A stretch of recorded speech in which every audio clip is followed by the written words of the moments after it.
Folks, Black Star Network is here. Hold no punches! I'm real revolutionary right now. Support this man, Black Media. He makes sure that our stories are told. Thank you for being the voice of Black America, Roland. Stay black. I love y'all. All momentum we have now, we have to keep this going. The video looks phenomenal. See, this difference between Black Star Network and Black-owned media and something like CNN. You can't be Black-owned media and be scared. It's time to be smart. Bring your eyeballs home. You dig?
Today is Wednesday, November 1st, 2023. Coming up on Roland Martin Unfiltered, streaming live on the Black Star Network. There are several redistricting and voting law challenges we have our eyes on. We'll tell you what's happening in Michigan, Arkansas, and Kansas. Mississippi's Democratic Party and voting rights groups are making the last push to get Black voters to the polls. We'll talk to someone from Mississippi Votes about how they are changing strategies to mobilize Black voters.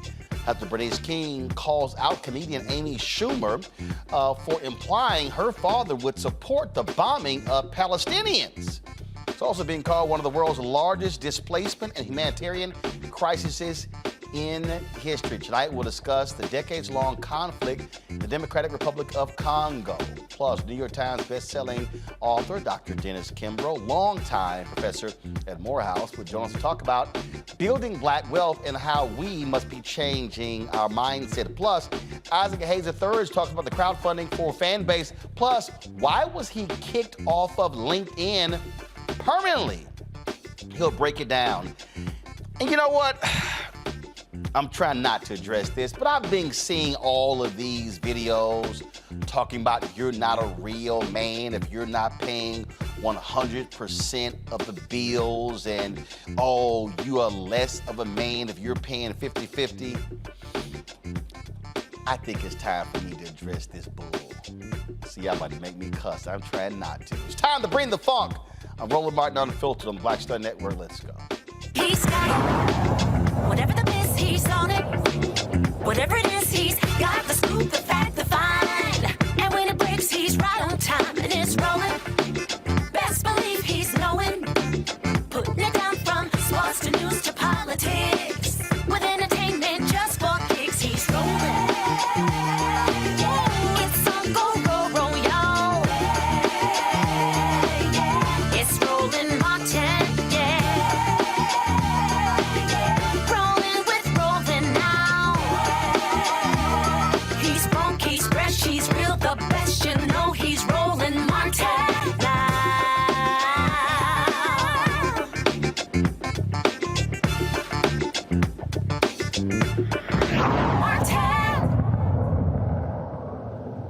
We've been telling y'all about how Republicans are doing everything they can to make it harder to vote. There are several cases across the country we have our eyes on this week. In Michigan, the federal trial will determine the legality of the state's 2-year-old voting district maps.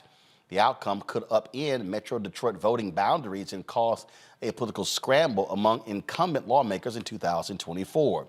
A 3-judge federal panel will hear arguments in Kalamazoo over whether the architects of the state House and Senate voting districts used in the November 2022 election diluted the black vote by drawing districts that stretched segments of the majority black city of Detroit into majority white suburbs. Now, today was the deadline for the Arkansas Secretary of State to submit and respond to a brief in the U.S. Supreme Court in a case challenging Arkansas's congressional map.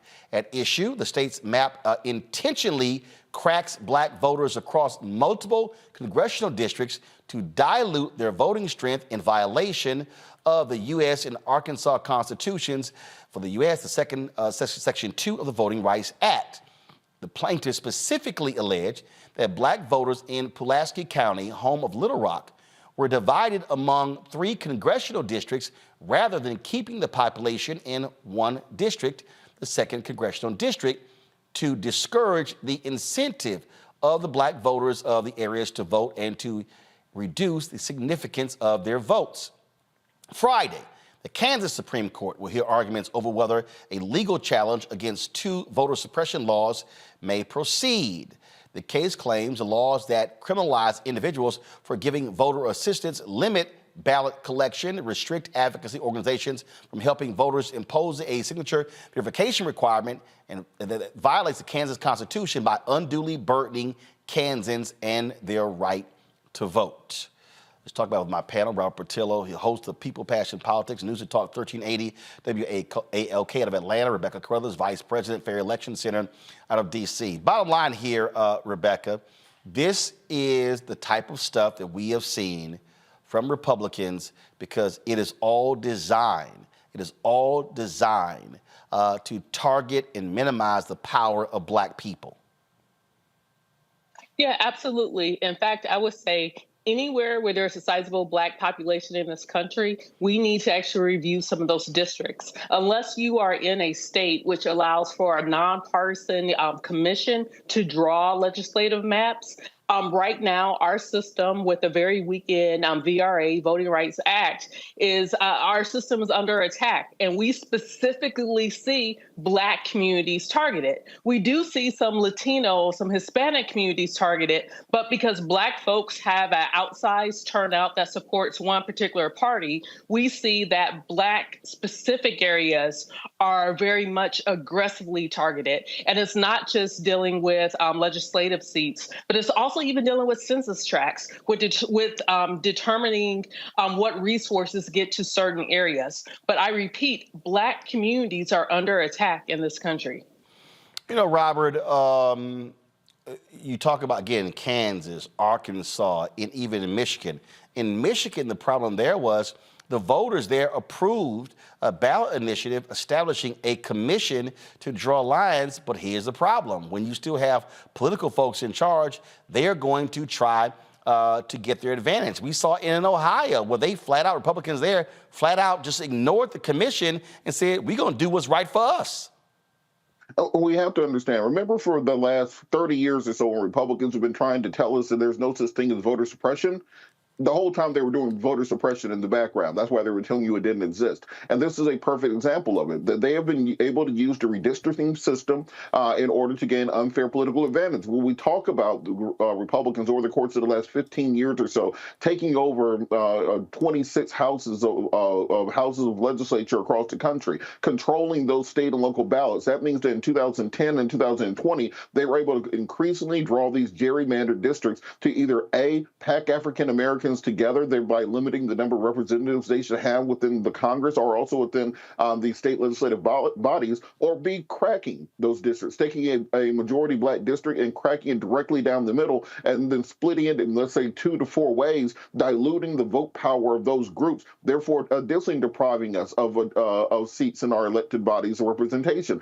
Understand, Republicans have not won the popular vote since 2004 in a national election. That's the only time they've won since 1988 in a national election. So in the last 35 years, they won the popular vote a grand total of 2 times. They are not trying to be a majority party. The 51 Democratic senators versus the 49 Republican senators, the 51 Democratic senators represent about 41 million more people than those 49 Republican senators do. We see similar numbers in the House of Representatives. They know that they have to go vote for vote. They cannot win. Therefore, they have to play the referees. They have to change the lines. When the courts were ruling on the North Carolina lines several years ago, they said those lines were drawn with laser-like precision in order to disenfranchise black voters. And this is not one of those sexy issues that sounds good on a T-shirt or on a slogan or on a yard sign or something along those lines. But we need to understand this is the most important issue, because if they're able to change your representation, then that means they can effectively nullify your vote. That means that we have to vote in outsized numbers. We have to turn out at 2 to 3 times the rates of other groups just to have the same representation, because they are able to remove the number of people who represent our communities, and that goes down to the distribution of resources, the allocation of educational resources, where they put hospitals at, etc. So we need to start taking these issues seriously, particularly on before the next election cycle, because if they're allowed to do this again in 2030, they might be a minority in this country come 2044, but they will still have an outsized level of power in our political system because they're able to draw the lines. We saw the exact same thing happen in South Africa toward the end of apartheid. We saw the same thing happen in Kosovo towards the dissolution of the Balkans in the 1990s. This is how minority groups maintain power against the will of the people in seemingly democratic systems. Well, folks need to understand here, Rebecca, again, what this does is this also limits power. And when we say power, that means money. It means resources. We're talking billions and billions of dollars. And this is why the Republicans have been trying to get rid of Section 2. They weakened Section 4. This is why Clarence Thomas, who does not have the interests of black people at heart, wants to get rid of the Voting Rights Act completely. Without the Voting Rights Act, the Supreme Court would not have ruled in that favor in Alabama, in Louisiana, and we're seeing the impact of this. And so what Robert just laid out is political gerrymandering, where the Supreme Court said, "Hey, we got no fight in that. It's up to the states." But racial gerrymandering, they still have to deal with the courts on that. Yeah, absolutely. And I just want to be clear. I don't want any party, whether it's the Democrats or the Republicans, controlling how these lines are drawn, because we need these lines to be drawn in a way that's in the best interest of our community. And the best way to do that is through having a commission that's nonpartisan, that's adopting maps that have to be adopted by that state. And just like what Robert was saying, there are many real world impacts. I was just in Greensboro, North Carolina last Friday, speaking and meeting with different groups who are currently suing in North Carolina because because of the voting omnibus that got passed by the North Carolina legislature, which also is being kicked into the courts with redrawing those congressional seats. So instead of having even remotely proportional congressional seats, we're not seeing that. We're not seeing people actually truly represented on both the federal level with congressional seats, but on the state level with state Senate and state House seats. And the real world implications, for example, we could look at in Georgia, when we're looking at public funding of HBCUs in Georgia, we see that Savannah State, we see that Albany State are among several universities that have been systematically underfunded by the state of Georgia. So we saw the Carlos Moore law firm now step in and do a lawsuit to try to do something about that. We also saw that in Maryland, and it took a particular lawsuit in order to get a better funding to these HBCUs. We're seeing these same issues even in Tennessee. And so we know and we can see where there's underfunding of resources that go into the Black community, that supports housing, that supports education, that even supports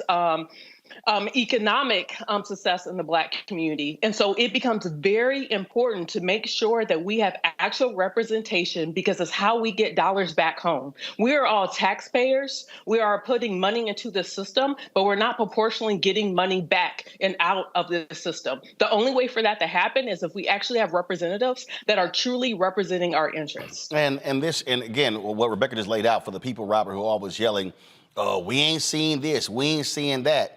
Because a lot of that has to do with who's not representing you. Exactly. And I tell people all the time, just think about it this way. Georgia is about to get another seat on the west side of Atlanta because of the court decision regarding the electoral or regarding the map from 2020.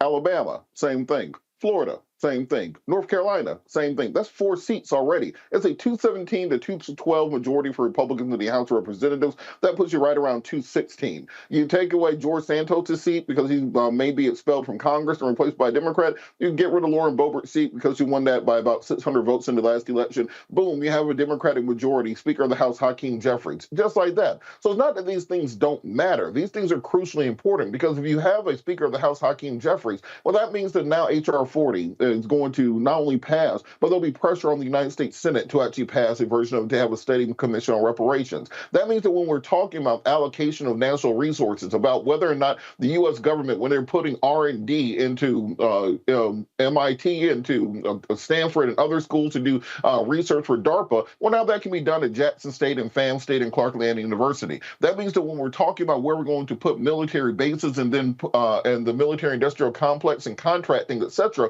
that can happen in Black communities as opposed to other communities because you have the actual representation needed in those committees to push those things down. I got to sit down with with Charlie Rangel years ago when he was chairman of the House Ways and Means Committee. He explained just the power of having the gavel in those committees, the power of being able to set the agenda and to set the items that come before those committees. The American system is not built on the flash of the presidency. It's built on the bureaucracy of the House and of the Senate. And when in order to control those bureaucracies, you have to have control of the vote. And that's why it's so important that we fight to maintain and actually expand the voting right, to restore Section 4 and Section 5, to actually push forward legislation that will reform us to a 2024 version of the Voting Rights Act that would actually cover the entire nation and not just the 16 districts envisioned in 1965. There's work to be done going forward, but we have to stop the ball from rolling backwards. And there are groups out there that are fighting every minute of every day to roll us back.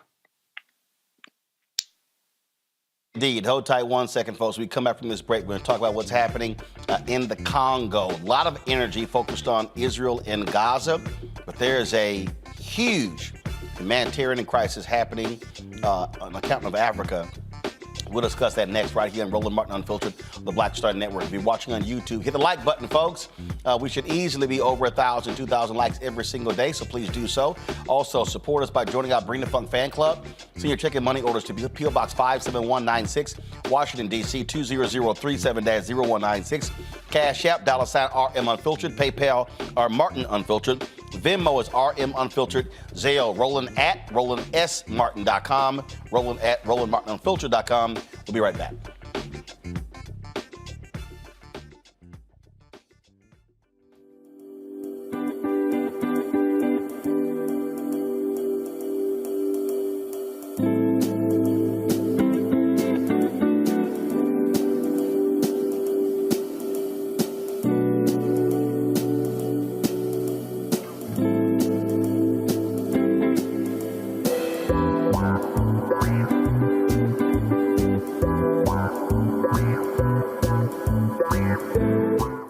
the next Get Wealthy with me, Deborah Owens, America's Wealth Coach, are you trying to figure out how to earn more revenue in your business during these volatile times? Learn how to tap into the largest marketplace in the world through government contracting. Our next guest, Akia Hardnett, will be sharing how you can get wealthy through government contracting. We've got a young lady, government assistance to government contracts. She literally was on government assistance when she came to us, and in less than a year, she has been winning multiple government contracts, and it has changed the trajectory of her family. That's right here, only on Black Star Network. I'm Dee Barnes, and next on The Frequency, we talk to award-winning screenwriter and director Chanel Dupree about her film, You Think You're Grown, the adultification of young Black girls. This is a conversation that all women can relate to. This woman was like, oh my God, you know, I went through this when I was a kid. She wore something, it was a maxi dress, but the way it fit on her body, this female teacher that she looked too grown, and spun her around in front of a male teacher and said, do you think she looks grown, right? Oh my God. So that's next time on The Frequency on the Black Star Network. Hi, I'm Jo Marie Payton, voice of Sugar Mama on Disney's Louder and Prouder Disney Plus, and I'm with Roland Martin on Unfiltered.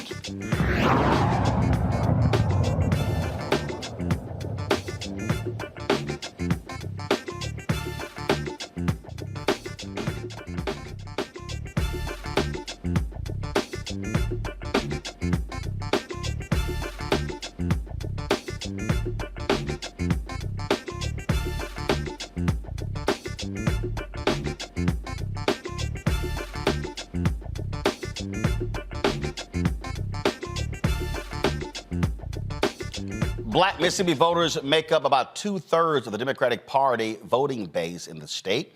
Mississippi has the highest concentration of black voters anywhere in the country.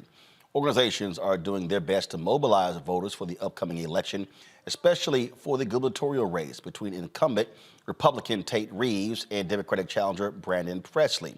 Joining me from Jackson, Mississippi is the Mississippi Votes Policy and Research Director, Hannah Williams. Hannah, glad to have you here on Roland Martin Unfiltered.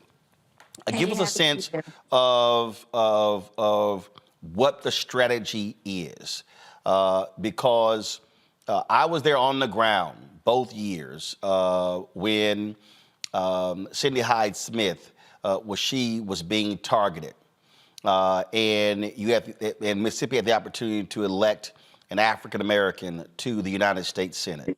The first time he lost by 65,000 votes. And when we look at the numbers, you had more than 100,000 black folks who were eligible, but just who didn't vote. And so are y'all looking at that data and saying, okay, where are our weak points? And let's shore up, let's go after those areas, because that could make the difference this year. Absolutely. Mississippi Votes is a nonpartisan nonprofit. So our whole entire mission is to make sure that we're engaging Mississippians year round, whether there's an election or not, even though in Mississippi we always have an election. When we look at our data research, we basically pinpoint areas or counties that we feel are having issues at the polls, are not turning out the way they should be. The young folks aren't engaged. People may not have enough information to feel like they can go to the polls and make an educated submission on their ballot. So we try to top to bottom, go throughout the entire state, have these community conversations, do a lot of political education to make sure that people are prepared to go to the polls. What would you say are the areas that really need attention, concentration? It almost goes without saying that the Mississippi Delta is always a place that is going to need extra help, extra push, even though the community front-facingly seems to be super engaged. They always turn out to elections. So for the people, just one second, for the people who are not from there, when you say Mississippi Delta, what does that even mean? So the Mississippi Delta is that western border of the state that was like it's like a really big agricultural community, really famous for its agricultural productions during slavery. It's a very high dense population of Black people, very underfunded. The schools are underfunded, the public schools, the universities in that area like Delta State and Mississippi Valley State are also experiencing not getting the type of money that they need. And so we have people in the Delta who may be registered to vote and are engaged and are educated about what's going on, but their polling place might not be a place that is convenient for them to go to because of how spread out. And so I have a map up right now. That shows that.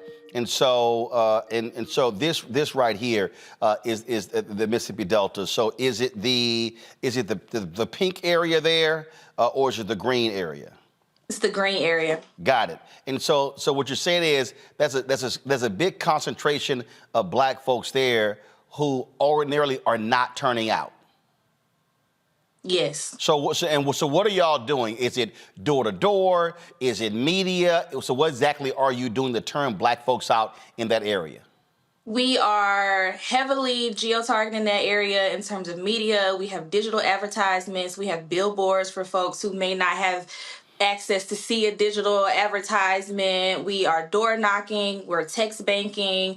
We're charging our students in those communities. We have fellowships where college students can get involved with our organization, and we charge our students with going out into the community, having these conversations with folks. If there are churches or anybody that wants to collab with us, we pay folks to go pick people up and take them to the polls.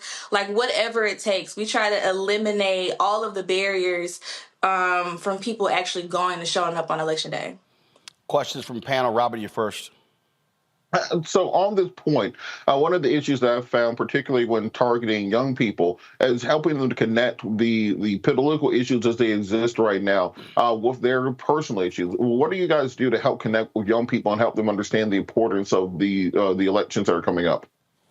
Well, one thing that we do outside of going to campuses and talking to people face to face is that all of our programming is completely designed by young people. Our policy agendas are designed by young people. We do polls, we have focus groups, just regular conversations where we may stop people on the street or before they're going into the caf, before they go to class, wherever. If they are a young person, we want to know, well, what issues do you think you're facing right now? And then we always find a way to connect that conversation back to voting, because most people don't connect those conversations back. There are a lot of issues that young people are aware of that they don't understand how that goes back to picking their governor or picking their legislator. Rebecca. First, thanks for being on the program tonight. So outside of preparation for election and perhaps voter registration, what other types of civic engagement do you all engage in, especially in the Delta area year-round? Okay, so as I mentioned earlier, we do have a whole bunch of fellowships. We have 3 that are targeted to college students or college-age folks, and then we have 1 that is for high school students where we take them and we basically teach them civics, because our school system in Mississippi doesn't have civics anymore. So they get a basics of like how the government actually works, and then they are charged with going out into the community, having those conversations, having conversations with their parents, and also volunteering with us, coming out in the field, door knocking, really just learning what it takes to be an organizer, but also learning about civic engagement. And we also participate in the legislature every year. Our policy agenda is fully informed by the issues that young people want to see change in Mississippi, whether that's access to health care, a modernized voting system, just anything. Whatever they feel like is an issue right now, climate change, economic mobility, housing, we take on those issues and we try to either put policy out there that makes sense for us, or we do our best to try to block harmful policies that will be detrimental to the people of Mississippi.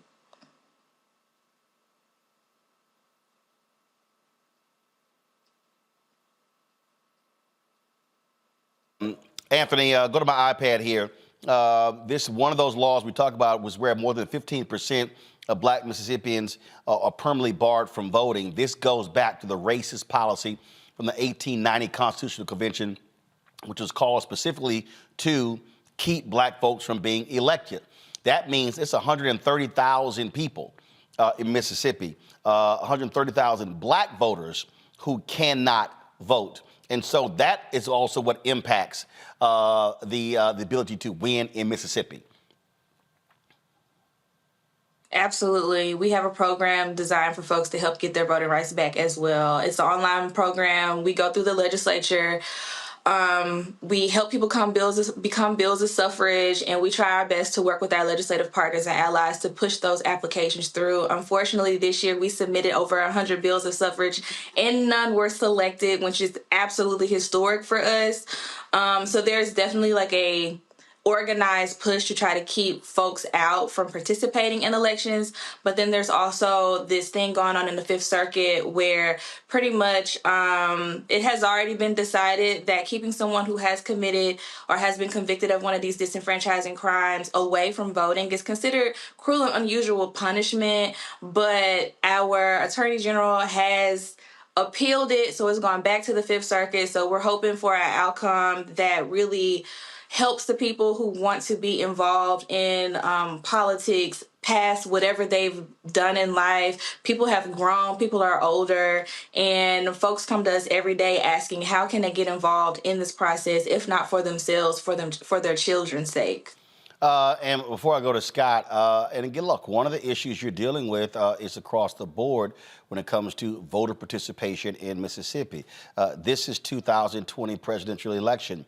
You see the average of the United States is 66.7%, Minnesota at the highest at 80%.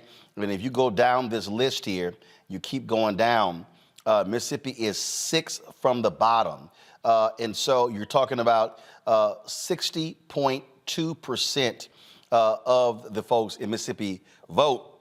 It was crazy to me. You're talking about a state that gets a significant amount of its money from the federal government. So you got people in Mississippi who simply are not participating, and normally you see a higher turnout in the presidential election than anywhere else. Yes, it's been a challenge these last few years to get folks to turn out. It's not something that we take lightly, even though we have had some growth in a lot of different places. We would like to see growth all over the entirety of the state. I know over the summer when we had our primaries elections, it was one of the lowest statewide turnouts like we've had in like 40 years almost. So we're doing everything that we can. We're on the ground. We're pushing people really hard to turn out. We're trying to connect these issues to voting. And all we can really do is just hope that people keep their promises that they make to us and head to the polls. Indeed. Well, Hannah, first of all, Scott Bolden joins us, attorney out of D.C. Scott, what's your question for Hannah Williams? Yeah, real quick, Hannah. I'm curious, there's a lot of black apathy, many reasons why black folks don't vote. What's been the community response to you and your organization's efforts to push voter turnout for the November 7th elections?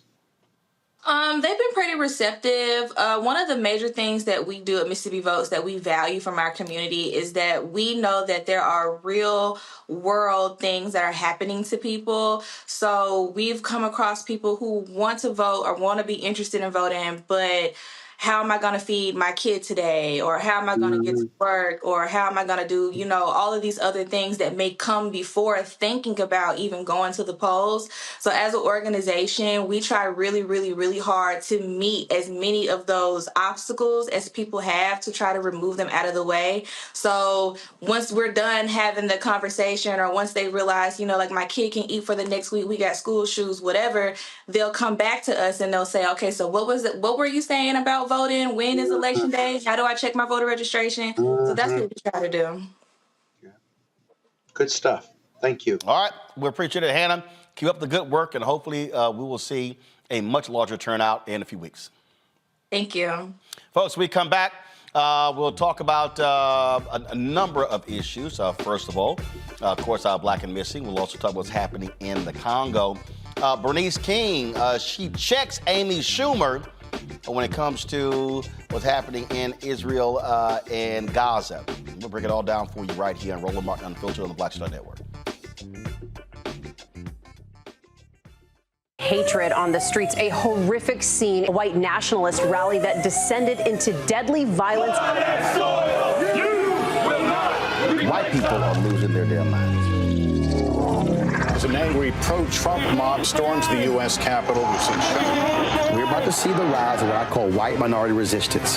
We have seen white folks in this country who simply cannot tolerate black folks voting. I think what we're seeing is the inevitable result of violent denial. This is part of American history. Every time that people of color have made progress, whether real or symbolic, there has been what Carol Anderson at Emory University calls white rage as a backlash. This is the rise of the Proud Boys and the Boogaloo Boys. America, there's going to be more of this. Here's all the Proud Boys, guys. This country is getting increasingly racist in its behaviors and its attitudes because of the fear of white people. The fear that they're taking our jobs, they're taking our resources, they're taking our women. This is white fear.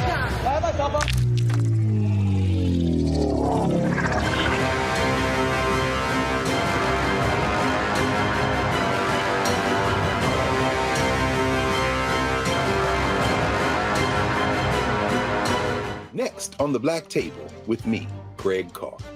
Immigrants lured off Texas streets and shipped to places like Martha's Vineyard and Washington, D.C. Believe it or not, we've seen it all before. You people in the North, you're so sympathetic to black people, you take them. 60 years ago, they called it the reverse freedom rides. Back then, Southern governors shipped black people north with the false promise of jobs and a better life. It's a part of a well-known playbook being brought back to life. So what's next? That's next on the Black Table, a conversation with Dr. Gerald Horne about this issue of the reverse freedom rides, right here on the Black Star Network. This is Essence Atkins. Mr. Love King of R&B, Raheem Devon. It's me, Sherry Shepherd, and you know what you're watching. You're watching Roland Martin, Unfiltered.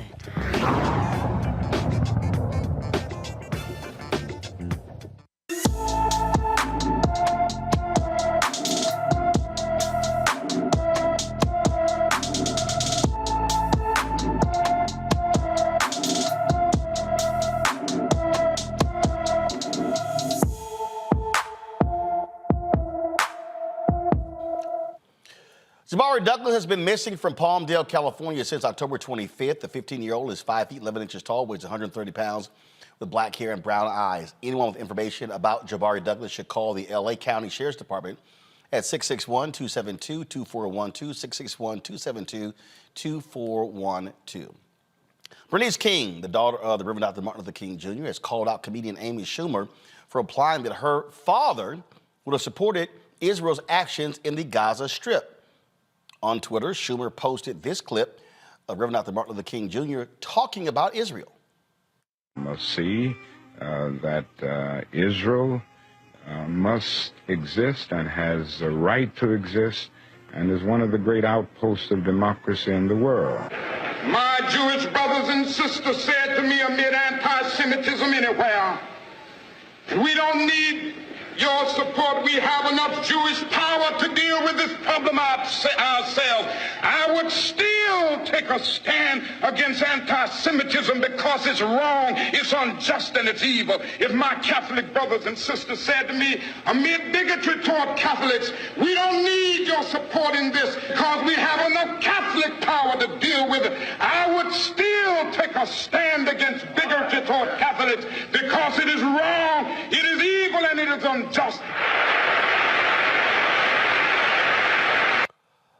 Well, Bernice King responded by posting this on Twitter. Amy, certainly my father was against anti-Semitism, as am I. He also believed militarism, along with racism and poverty, to be among the interconnected triple evils. I'm certain he would call for Israel's bombing of Palestinians to cease, for hostages to be released, for us to work for true peace, which includes justice. He said justice at its best is love correcting everything that stands against love. We have much to correct. Here's a clip of my father talking about withdrawing from the Vietnam War and moral power. Dr. King, that the war in Vietnam could be stopped now without harm to this country? Well, there are two ways to deal with it. One is a unilateral withdrawal. I don't oppose that because I feel that this is a possibility. After all, France withdrew unilaterally from Algeria. It withdrew without a military victory. And this did not lessen France's prestige or influence in the world. If anything, it increased its prestige in the world. France is not the power that this country is. Well, I think that's an even greater reason why we should restrain our power. There's always the danger that any nation will abuse its power. And I think our power must be much more than military power. We don't need to prove to the world or anybody our military power. I think we've got to prove our moral power now. Do you feel that this nation has abused, as you say, their power? Oh, I certainly do. Boy, it's always interesting, Rebecca, when these people love to quote Dr. King, but they don't want to talk the rest of Dr. King. Yeah, we have to talk about the full picture.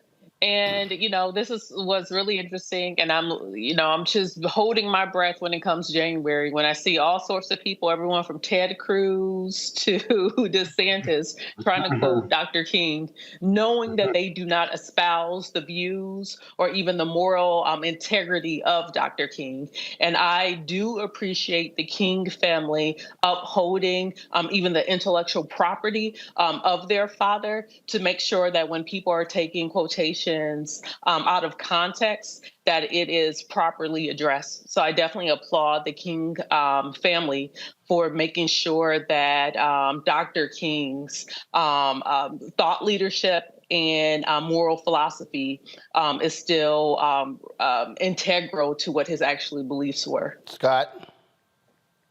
Yeah, you know, it's interesting, this whole issue of Israel versus Palestine, as well as the Hamas.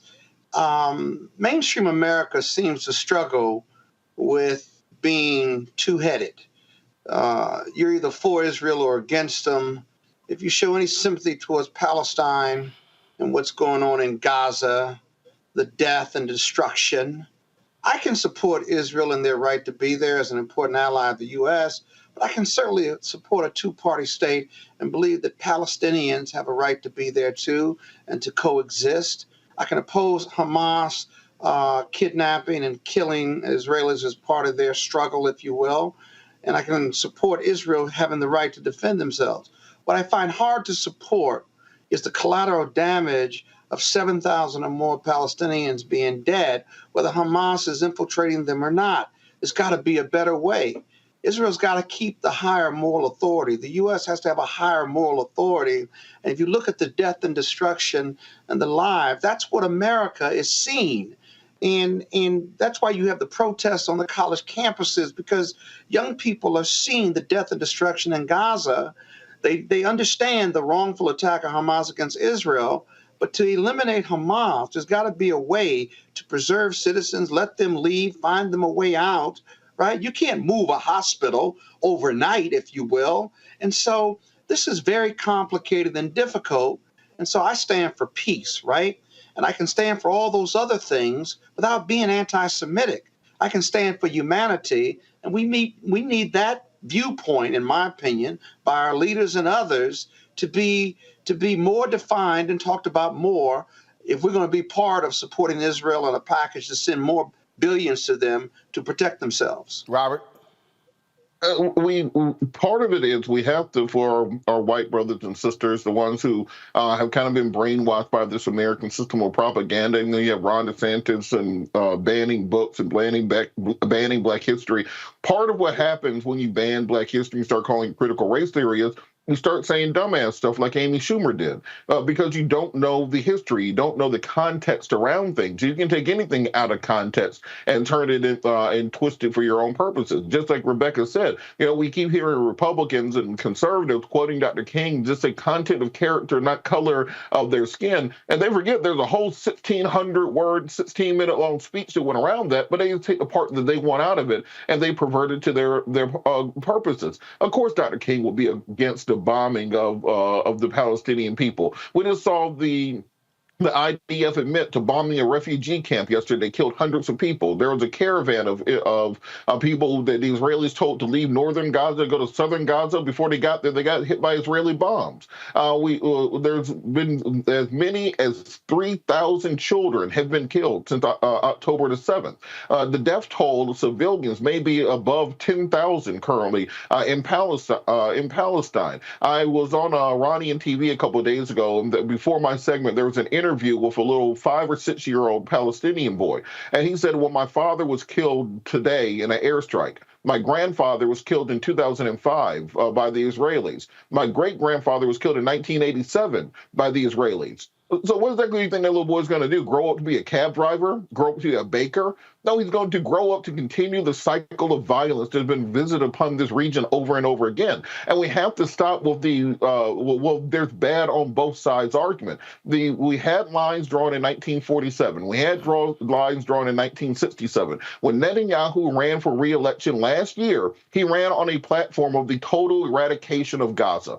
That is what he said in his speeches. He said you have to treat them like Amalek did in the Bible. He put in place the most severely right-wing government in Israeli history, all but promising the war that we are seeing today when he put those things in place. He put in place judicial reforms. They had 18 months of protests by the Israeli people against Netanyahu, giving himself all but godlike dictatorial powers to execute this type of ethnic cleansing. We have to stop pretending the people of Gaza have not been living in an open-air prison since 2005, where every movement they make is being regulated. They don't have access to medical care. They don't have access to food, to water, to humanitarian supplies, and where with a flick of a switch, the Israelis can turn off access to the internet, the access to electricity, shut down hospitals, etc. So as long as we keep pretending that these are even-handed actors in this situation, we are not going to make progress. The reason there's been no two-state solution because of Benjamin Netanyahu. There are two things that have been consistent over the course of the last 30 years. Violence in a continuous cycle in the region, and Benjamin Netanyahu being in power. Netanyahu has been in power in Israel in one capacity or another longer than Vladimir Putin has been in power in Russia, but yet we don't call him a dictator. So until we are going to not just say, hey, Israel, we love you, but actually hold them accountable and say we need regime change in Israel just as much as in any other regime, and actually say that our military aid is conditioned upon, one, a ceasefire, and two, the normalization of terms and relations between Israel and the Palestinian people, or else you're not going to get this $15 billion here, this $30 billion there, these F-35s here and there. Well, that's how you actually move towards peace and use the power of the United States government to actually affect change in the region. But as long as we simply try to act as if we are washing our hands of it, we're just spectators, we're going to keep seeing this violence taking place. And America does not have a moral leg to stand on, because if you think Gaza looks bad, think of what Iraq looked like after we got done with it. It is certainly an issue that continues to befuddle lots of folks. And yeah, to Amy Schumer's of the world, you can make your point. Don't pimp Dr. King to make your point, because if you want to tell about Dr. King, tell the rest of the story. It's sort of like all these people who try to see here, these FBA B1 people who try to post Malcolm X quotes talking about Democrats. I'm like, oh, y'all gonna skip over the rest of that stuff? Yep. Y'all gonna skip over everybody else too? Yeah, I thought so. Right. All right, folks, gotta go to a break. We'll be right back on Roland Martin Unfiltered on the Black Star Network. Don't forget, support us in what we do. Join our Bring the Funk fan club. Your dollars make it possible for us to do the stories and travel around the country covering the issues important to African Americans. Please send check and money over to P.O. Box 57196, Washington, D.C. 20037-0196. Cash App, $RM Unfiltered. PayPal, R Martin Unfiltered. Venmo is RM Unfiltered. Zelle, Roland at RolandSMartin.com. Roland at RolandMartinUnfiltered.com.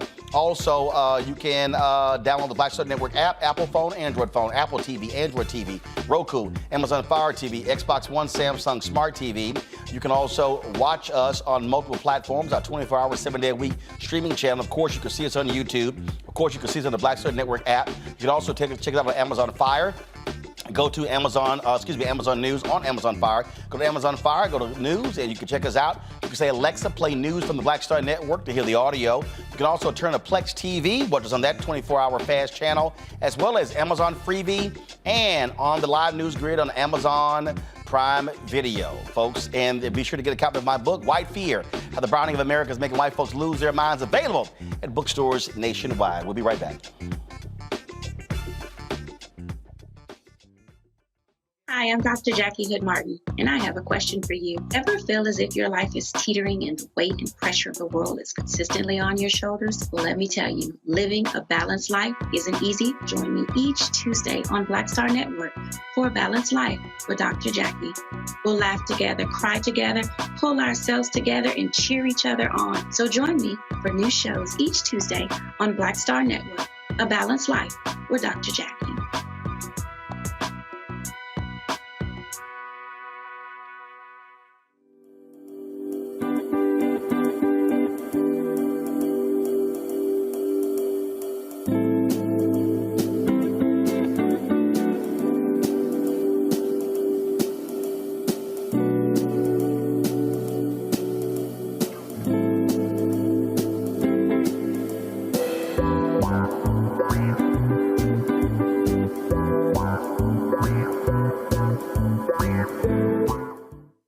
About blackness and what happens in black culture.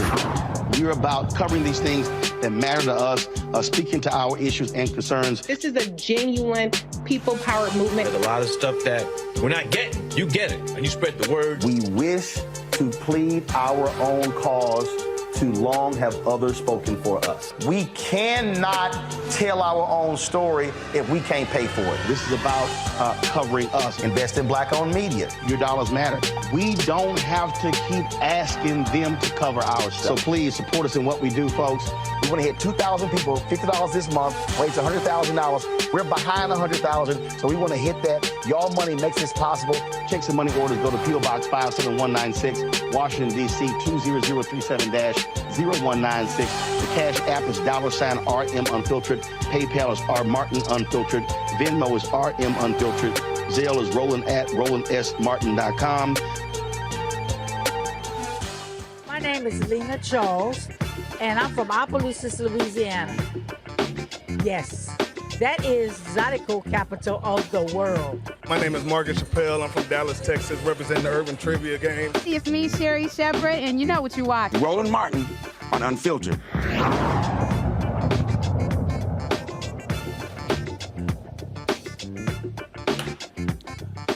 The decades-long conflict across the Congo has displaced, folks, a record 6.9 million people. The United Nations Migration Agency calls it one of the world's largest displacement and humanitarian crises. According to the International Organization for Migration, at least 80% of the displaced people live in eastern Congo's provinces of North Kivu, South Kivu, Ituri, and Tanganyika, which have long been overrun by dozens of armed groups seeking a share of the region's gold and other resources. National security and foreign policy expert Asha Castleberry-Hernandez joins me from D.C. to discuss what's happening in the Congo.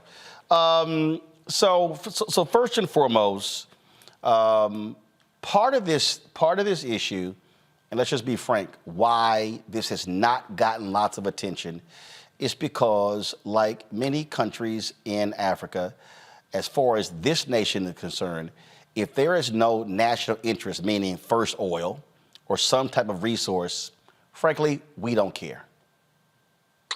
Well, thank you, Roland, for having me today. And I must say, the last time we spoke, we discussed the North Korea issue involving the Trump's historic visit to the DMC. So I'm happy to see you again. And also, too, I've worked on the Congo at the Security Council during the Obama administration.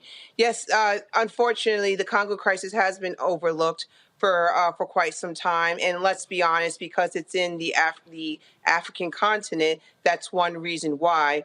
And also, too, when you look at how long the conflict has been, which has been for decades, there's a sense of fatigue, too, with regards from the international community, as well as within the region, that how can we honestly bring sustainable peace to the Congo?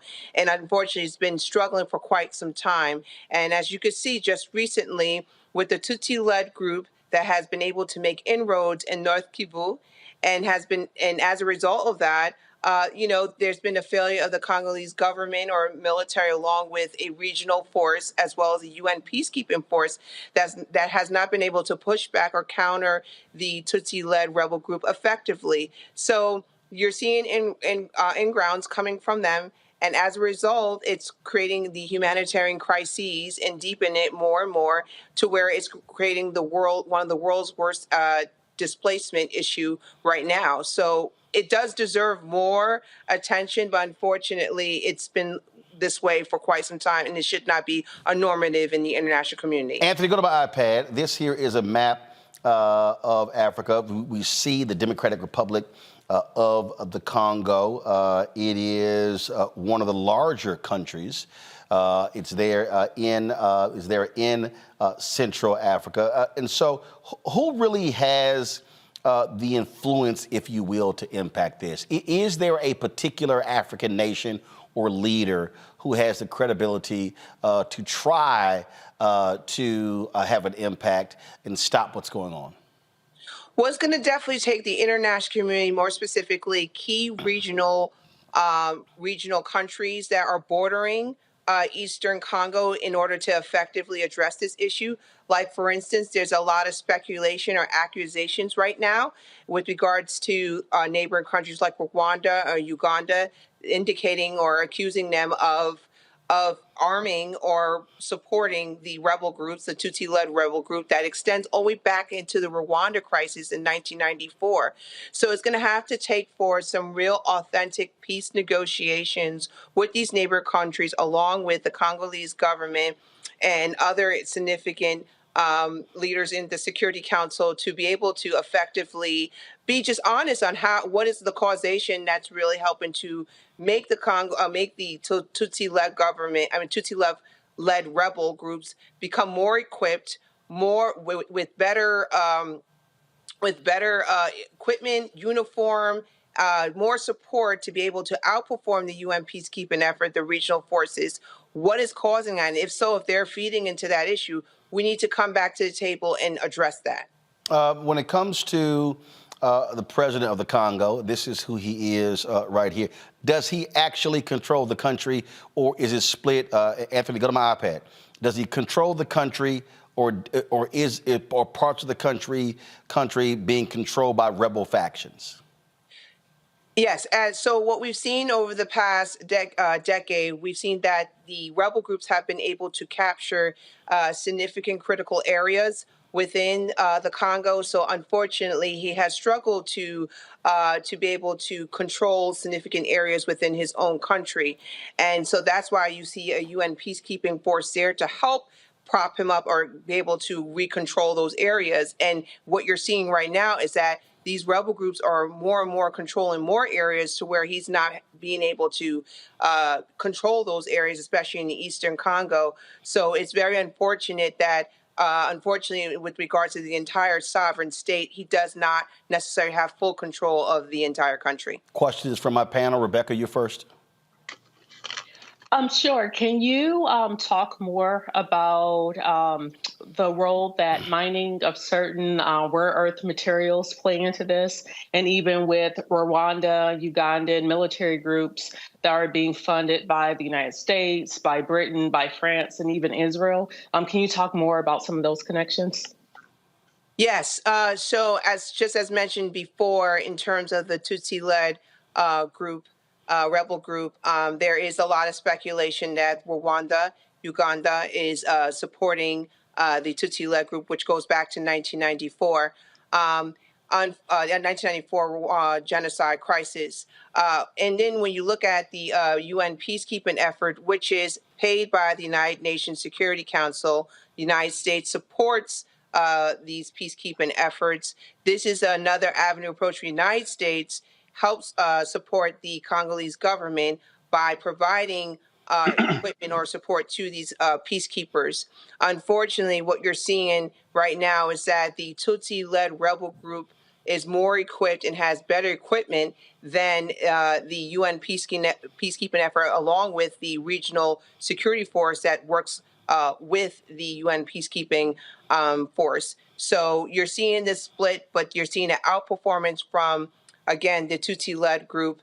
against this. And this was definitely noted by the the Secretary General Antonio Guterres, where he has specifically mentioned the Tutsi-led group is more equipped than the UN peacekeeping effort. How the hell is that allowed to happen? I mean, how? Right. Well, go ahead. Well, oh, you like for me to answer? Yeah, Asha, go ahead. Yeah, how are the rebels better equipped? Yes. Well, when it comes to peacekeeping efforts, or just the government itself, African militaries have always struggled in terms of being able to be more equipped in fighting in these constant armed conflicts. And then, because of they're not necessarily funded, they don't receive enough money in terms of being more robust in its military posture. Over time, that's what you see. And then at the same time, simultaneously, these security challenges just continue to exacerbate. So they're sometimes considered as combat effective because they can't keep up with the ongoing deepened security challenges that are happening. So it definitely goes back to the lack of funding, a lack of leadership, a lack of just being equipped to serve in these in these conflicts. May I ask a follow-up? Yeah, go ahead. So when you have a destabilized DRC, does it make it easier for different outside interests to come in and to take some of the materials, some of the resources out of the region? I'm talking about some of the specific, I think it's coltan, is the specific rare earth mineral that's being extracted. Thank you for mentioning that point, because looking at this situation, many experts have said that one of the driving factors of why this conflict is happening is because of the economic interest in terms of the rich natural resources like gold and additional resources, where these neighboring countries have an interest in being able to control. So with that being said, because the Congo, especially along the eastern province, is looked upon as being porous, it is a lot easier for external forces or groups to come in and to be able to take advantage of the destabilization or the fragility of the country, and more specifically is to target towards these markets or these natural resources. So there's definitely a big economic drive or factor here that plays into this conflict. Who is Scott Bolton here, if I may, Roland? Go ahead. Who's driving the peace process? I mean, the videos show chaos. You've got these various interests and so forth and so on. I got it. But the UN is there as a peacekeeping force. Is the UN driving peace and negotiations between these various factions, whether it's power sharing or ending the chaos or ending the war against these 80% of the population that's being displaced? Thank you for the question. Yes, so the UN has played a significant role in trying to, achieve a sustainable peace there in the Congo, but unfortunately, it has not been able to reach that goal.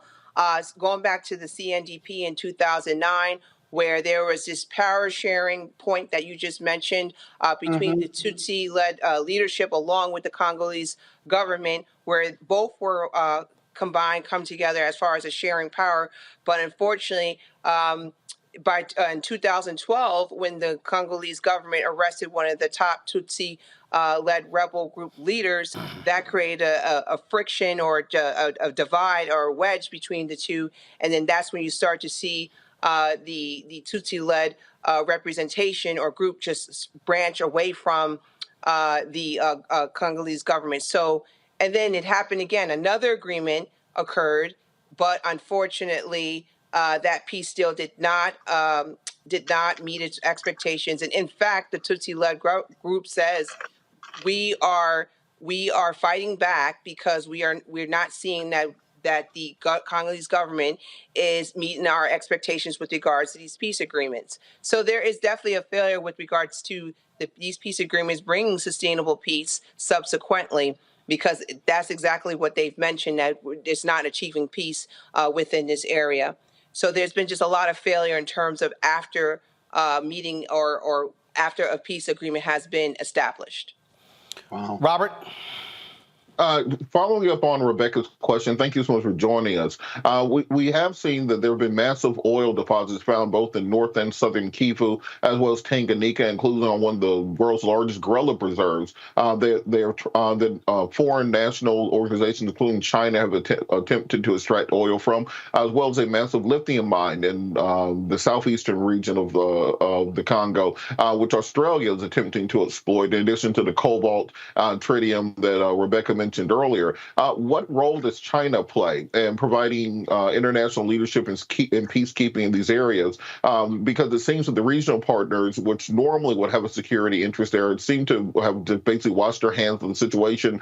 Kenya, which is directly next to Uganda, they're sending proposed sending peacekeepers all the way to Haiti, as opposed to sending peacekeepers to Congo to deal with those issues right on their doorstep. But what role does China and other international organizations outside of the NATO, the UN, the U.S., what role are they playing in attempting to achieve peace? Yes, thank you for the question. So China is unfortunately all over the continent when it comes to, matters that relate to peace, security, economics, infrastructure developments like the Belt and Road Initiative. So what you're seeing in terms of China is they play a role with the UN where they fund the UN in terms of peacekeeping. They even are like one of the only P5 permanent representatives that have peacekeepers or deploy peacekeepers to these type of peacekeeping missions in Africa. So there's some sort of boots on the ground representation with regards to China. Then also you have this unilat or bilat effort that China is doing where they work closely with these countries as far as, saying, hey, we will work closely with you in terms of security, in terms of building the infrastructure development, that you always needed for more than 90 or 100 years. But in exchange, China always has an interest in terms of economics, especially when it comes to oil. Now, in terms of oil, yes, China has a strategic interest because it has to accommodate over 1.3 billion people that demands a high consumption of energy needed there. So China definitely has a strategic interest when it comes to this oil industry within the Congo. And just rolling real quick, a follow-up. We've seen other African nations that have been dealing with similar issues partition. We've seen North and Southern Sudan partition. There's a proposal to partition Libya directly, bilaterally, directly down the center. Has there been any conceptualization of redrawing lines to potentially stop this ethnic violence? With regards to this, as far as partition, I think that is a potential, especially if you start to see where the country is struggling to be able to control the entire state. So just like what you said, as far as Sudan, I used to actually work on that issue at the United Nations, where we successfully were able to establish South Sudan compared to Sudan, and that helped at that point bring more peace between the two countries. But there is definitely a potential here with regards to the Congo, especially when you see there's a huge difference in terms of experiences looking at the Eastern Congo versus Western Congo. But once again, in order to do that, we have to bring in those neighboring countries and the rest of the international community to come up to a consensus on, is that realistic? Would that actually bring peace with regards to the DRC? Final question I would like for you to answer, and this is for somebody who's watching right now who's saying, look, man, I don't care. It's other stuff that we could be talking about. It's stuff happening in the United States. A lot of these people who are very isolationist, who say, I don't care about what's happening in Africa. I don't care about what's happening in the Caribbean. Why should this matter to African Americans? Yes. Thank you for the question. Well, what's interesting is that I was really happy to participate in this interview because just yesterday, Vice President Harris initiated her presidential advisory board, President Biden's advisory board for African affairs. So they're spending a lot of time, money in terms of how to help bring peace and security effectively in the continent. And that requires Americans being involved, utilizing our taxpayer money to help bring peace and security there. Why is that so important? Well, when you look at places like the DRC, or even right now in Israel involving Gaza, when you have destabilization, you have groups like terrorist groups, for instance, whether it's Hamas, ISIS, et cetera, especially ISIS in Southern Africa. Those type of terrorist groups breed there. And once they have the opportunity to build on strongholds and emerge, that becomes not only a threat to that specific state, the region, but also to the United States. So it's helping to develop Africa. It's not just involved with, okay, we have to be able to push back on China with regards to strategic competition, but it helps fight back terrorism. And that was clearly stated by the vice president when she actually pursued her trips there. She saw that it's very important that we stay engaged with Africa and help develop it because it fights back against terrorism. And to your point, this is the press release, excuse me, the White House sent out. Go to my iPad, please. Lays out the inaugural members of the President's Advisory Council on African Diaspora Engagement in the United States. There are 12 members of folks in here. So the members for 2023-25, you see them here, including Rosalind Brewer, who recently stepped down as the CEO of Walgreens, actress Viola Davis, Helene Gale of Georgia, Patrick Gaspard, former legislative director under Obama. And so you see all the names right here. Asha Castleberry Hernandez, we certainly appreciate it. Thanks for joining us, giving us this important perspective that it will not get talked about on mainstream media. Thank you so much, Roland. Thanks so much. Look forward to having you back. Folks, gotta go to a break. When we come back on Roland Martin Unfiltered, a lot of things we want to talk about on the show. We'll talk about, first of all, we'll talk with Dr. Dennis Kimbro about the creation of the building of black wealth and how the mindset of African Americans must change. That's not Where's Our Money segment. Also on the show, we're going to talk with my man Isaac Hayes III, the founder of Fanbase. Why has he been banned from LinkedIn? Could it be that he pissed off the people of Clubhouse and they were upset with him? We'll talk about that. And y'all, I gotta deal with this crap that I keep seeing all on social media. I'm sick of these people talking about you not a man if you don't pay 100% of the bills.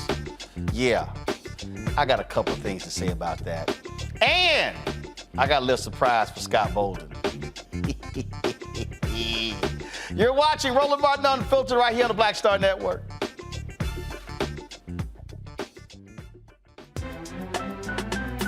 I'm Faraji Muhammad, live from LA. And this is The Culture. The Culture is a two-way conversation. You and me. We talk about the stories, politics, the good, the bad, and the downright ugly. So join our community every day at 3 p.m. Eastern and let your voice be heard. Hey, we're all in this together. So let's talk about it and see what kind of trouble we can get into. It's The Culture, weekdays at 3, only on the Black Star Network.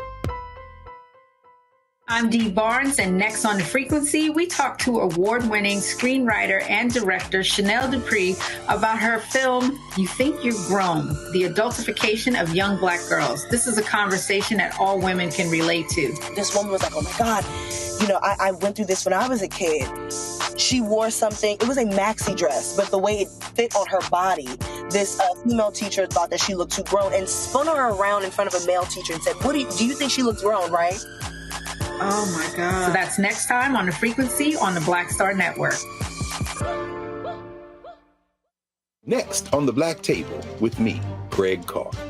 Immigrants lured off Texas streets and shipped to places like Martha's Vineyard and Washington, D.C. Believe it or not, we've seen it all before. You people in the North, you're so sympathetic to black people, you take them. 60 years ago, they called it the reverse freedom rides.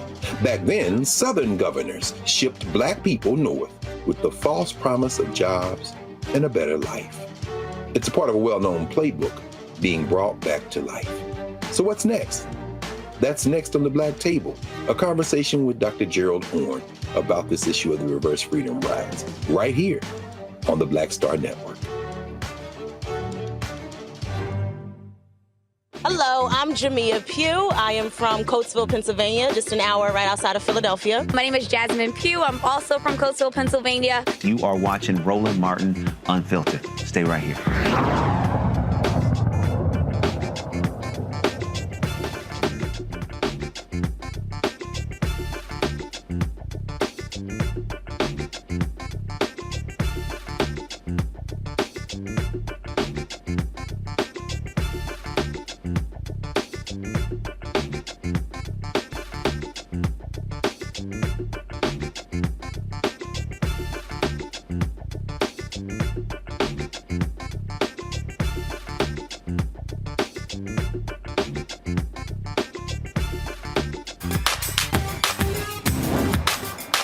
Being frozen out.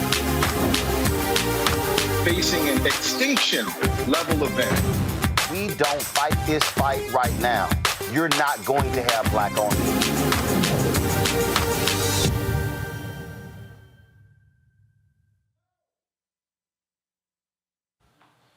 All right, folks, welcome back to Roland Martin Unfiltered on the Black Star Net. I'm glad to have you here. We have this section of our show, Where's Our Money? Because our focus oftentimes is what's happening in our society when it comes to building wealth creation. And you keep hearing this. People keep talking about, building wealth creation, how these things are important.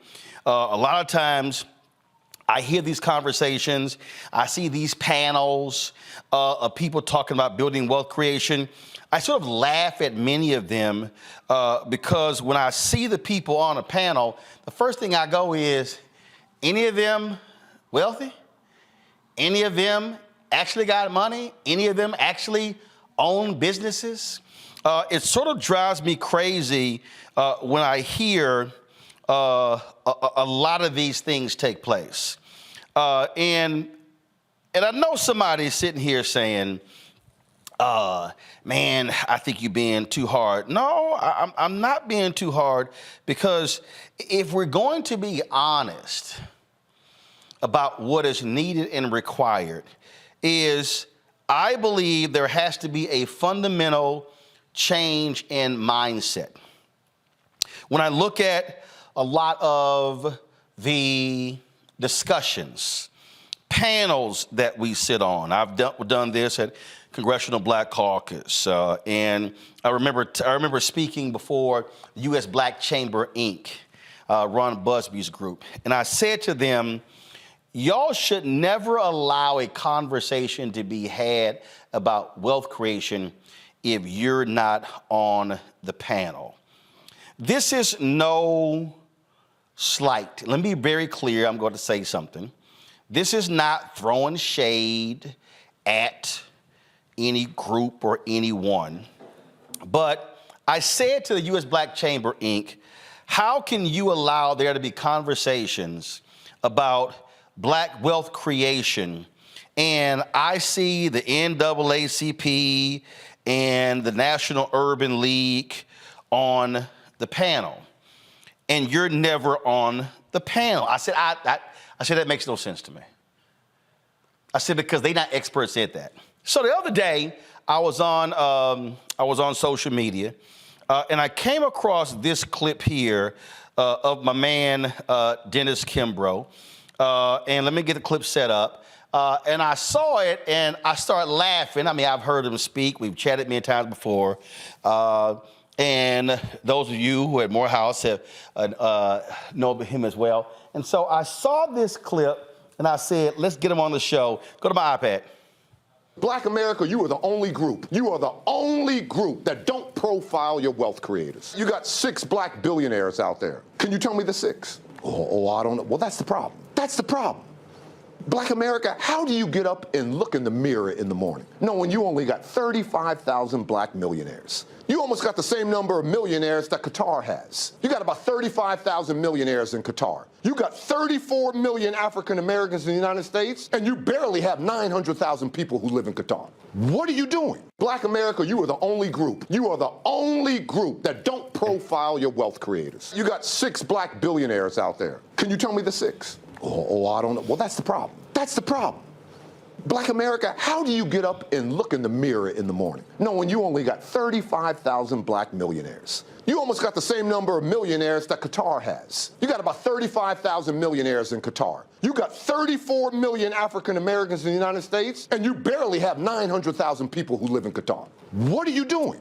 Black America, you are the only group. So joining us right now, Dr. Dennis Kimbro. He is professor, he's author, he's lecturer, he's done all of that.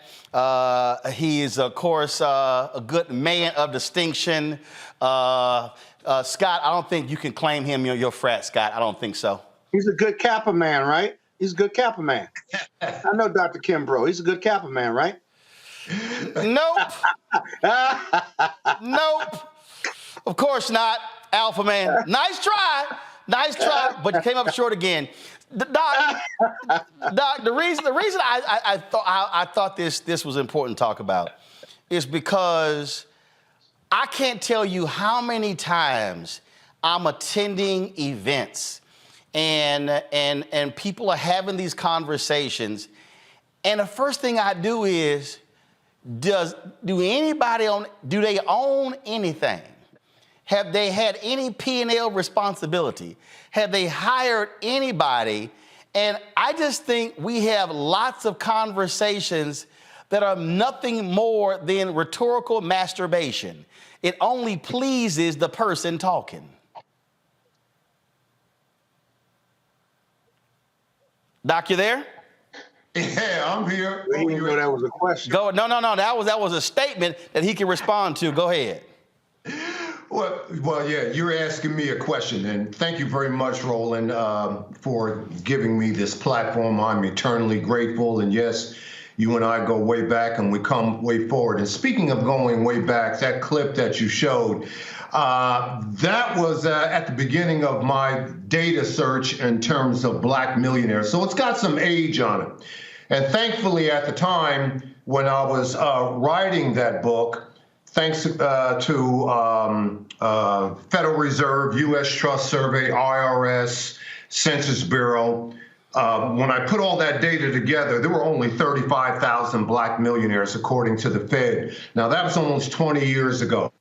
And to go back even further, which got me on this path after I got my degree from Northwestern, I read an old issue of Time magazine that profiled Martin Luther King when he led the Montgomery bus boycott in 1955. And they said in that issue of Time magazine that when he did lead that boycott, there were only 5 black millionaires in the United States. And as lo and behold, and thank God, 4 out of the 5 were still living. Now, I knew that my dissertation at Northwestern and what my area of focus was just to categorize wealth, because we didn't have that many books at the time. And so when I saw that article, I made it my business. 4 out of the 5 were still living. I hopped on a plane, got in a car, did whatever I had to do to go ahead and interview these gentlemen. I can say this now unequivocally. Here we are in 2023. There are 62 million millionaires across the globe. Of the 62 million millionaires across the globe, 22 million can be found right here in the United States. Of the 22 million in the United States, 1.79 million are African American.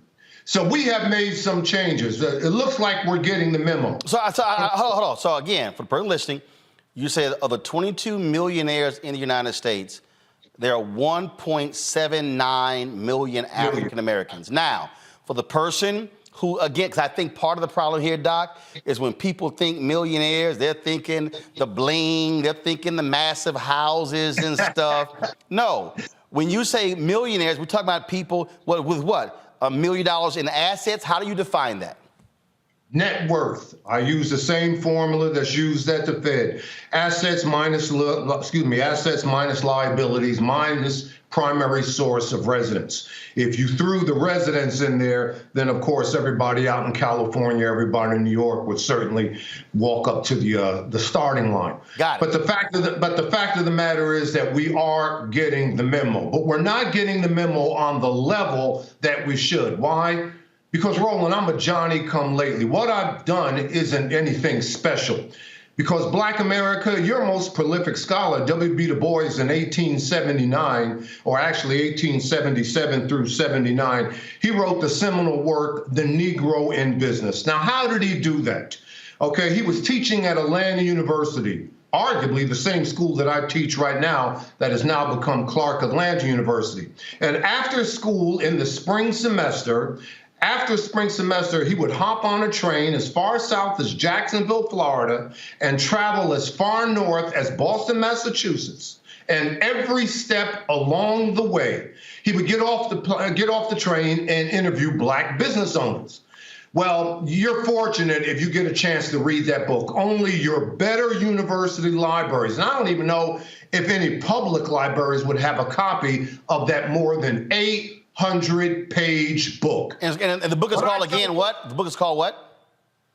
Only your better public library and university libraries would have a copy of that book. And I'm saying the name of the book again is?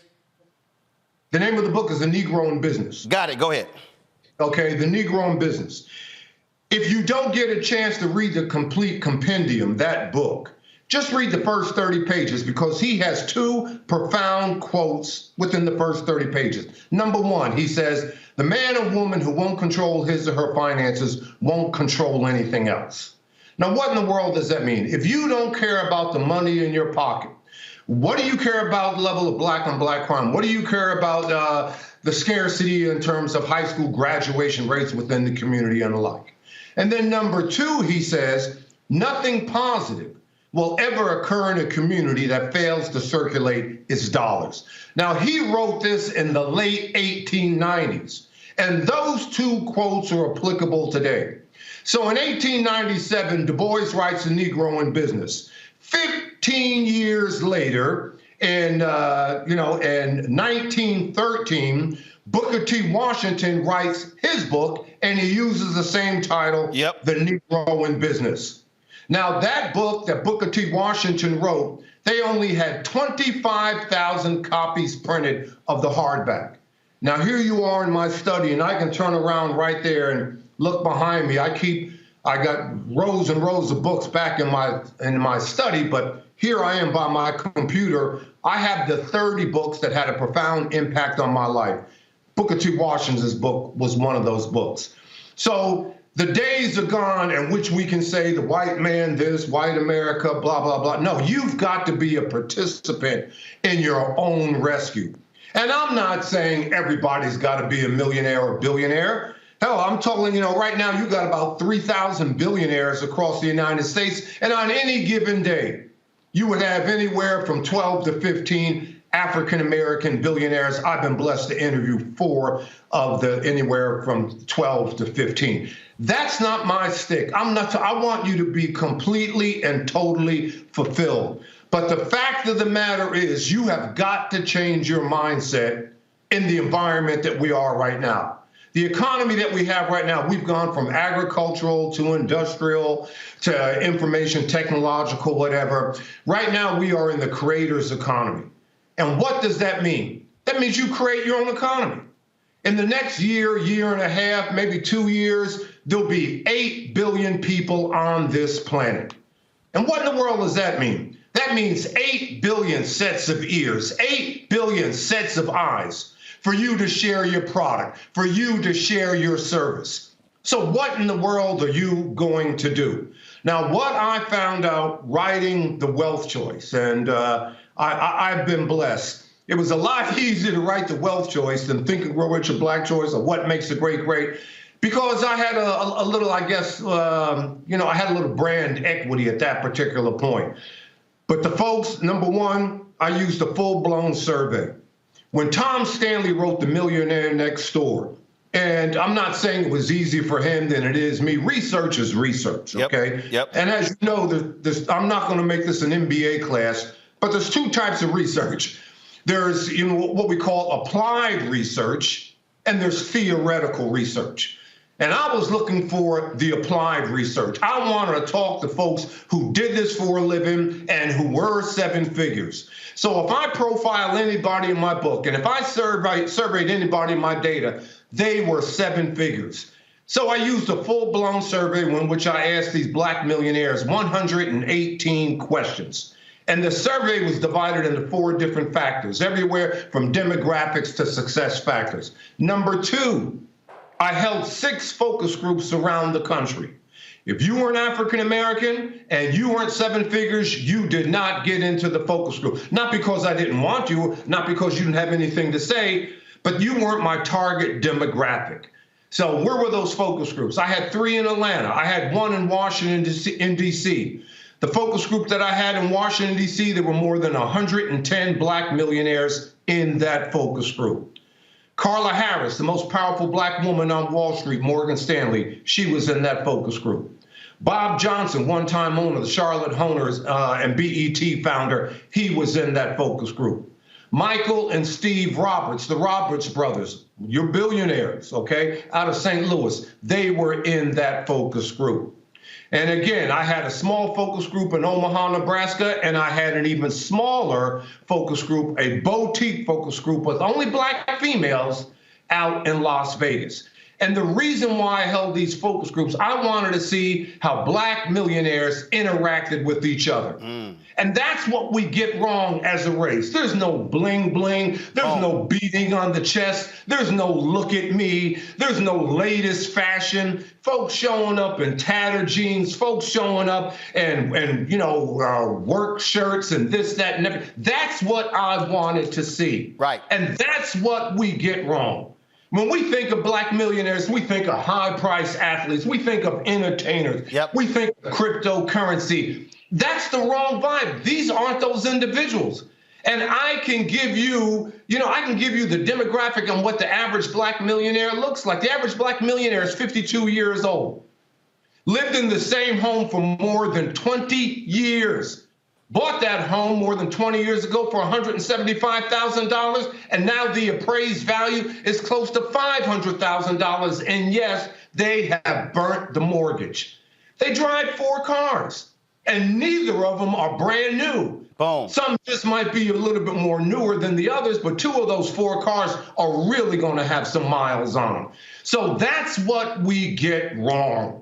And as soon as that we take a look at it, and here's the good news. Go ahead.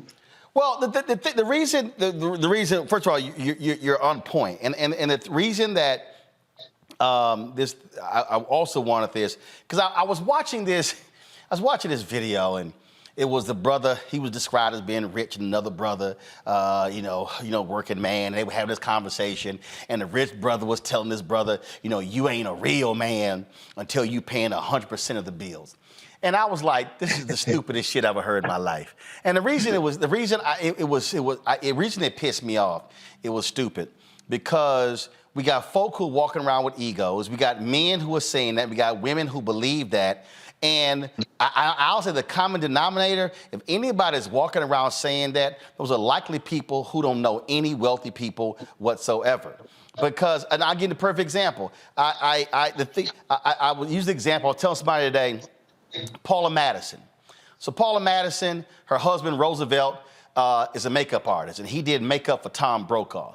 Well, Paula and Roosevelt sat down, and they said, all right, out of the both of us, you, Paula, have the greatest opportunity to make the most amount of money over the next 20 years. So Roosevelt said, no matter what I'm doing, if your job moves you somewhere else, we going. Now, what happens? She goes from being news director at a television station in Houston to become the news director at WNBC in New York. She then becomes the general manager at WNBC, leaves WNBC to go to the general manager at KNBC, becomes head of diversity for General Electric, then of course gets on the board, retires at like 57, 58, was a multi-millionaire beforehand, and her and her family, they used to own the LA Sparks, they own the Africa Channel, and so she's got multiple millions. This was a perfect example of a man, and Roosevelt chilling, driving a Rolls Royce, of a man saying, hey, my woman has an opportunity for all of these different things. We gonna ride can't tell the wheels fall off. She ain't sitting here tripping like I'm the boss, I'm making the most money, I make all decisions. He not tripping. They said, we gonna do this thing together. And so here they are. Paula just turned 70. Hell, they've been sitting on millions for the past 15 plus years, but they made a millionaire decision. They wasn't tripping on ego over who made the most money. Yeah, well, that's a great metaphor right there. You know, what I found about millionaires is that it's a team effort. And I mentioned in terms of home ownership, the average black millionaire has been married anywhere between 15 and 20 years.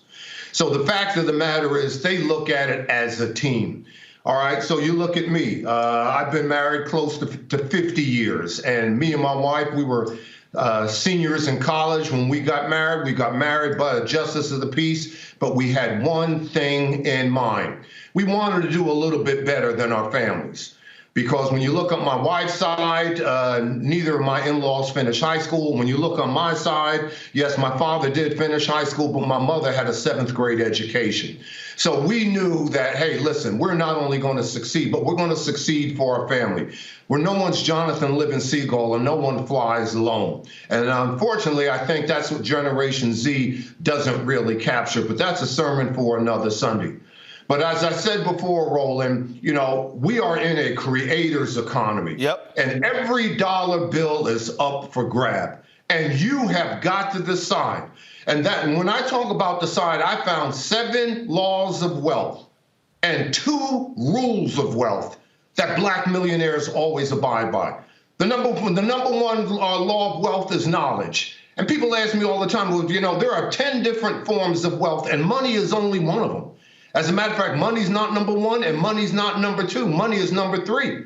Now, I stand before students every Tuesday and Thursday at Clark-Atlanta University, the School of Business, and I tell my students that I get some pushback. Dr. Kimbro, money's not number 1 now. The number 1 form of wealth, okay, is consciousness. The pocketbook can't grow till the mind grows. Yep. And that's the number 1 law of wealth is knowledge. Prosperity begins in the mind, but ends in the purse, unless you have a mindset, unless you're going to be an active participant in your wealth creation. Now, before you ask me that question, thanks to data analytics and the Federal Reserve, they came up with a new category for millionaires, and it's called micro millionaires. And what is a micro millionaire?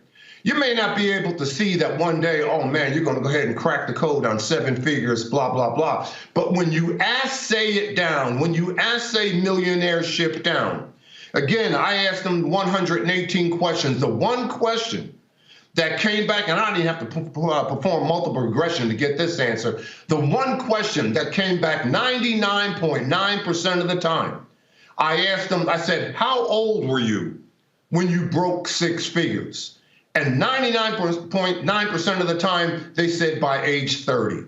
Wow. So I tell folks, be very particular where you are at age 30, because you might be there for the rest of your life. So thanks to data analytics, and the Wall Street Journal and the Federal Reserve are doing the same thing. For white America, you may not be able to see that one day you're 7 figures, but somewhere between the age of 35 and 42, 43, shoot for $250,000. And if you do that and you change nothing else, you will find yourself standing in a pool of liquid gold of 7 figures or more.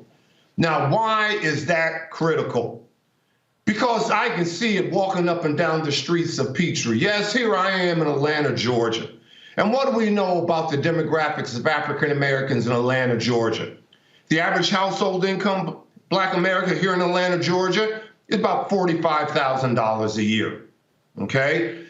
Close to 35% of African Americans here in Atlanta, Georgia are either unbanked or non-banked or below banking. What in the world does that mean? That means they don't even use a financial, they don't even use your bank, or they don't even use a financial investment, whatever, for their financial or banking needs. That means to go to the post office, and I can tell you right now, Roland, even today, here we are in 2023, the number 1 bank of Black America is Walmart. We still haven't, yes, we still haven't captured that. So we got some changes to make. But thankfully, all the information is there.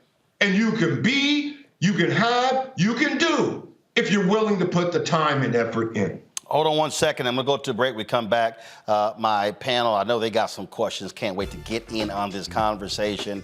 We're talking with Dr. Dennis Kimbro, folks. We're talking about the idea of wealth creation, what that really, really means.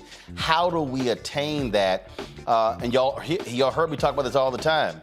Because when you have that, then you also have that freedom to be able to support our institutions and to also be able to build and grow. You're watching Roland Martin Unfiltered right here on the Black Star Network.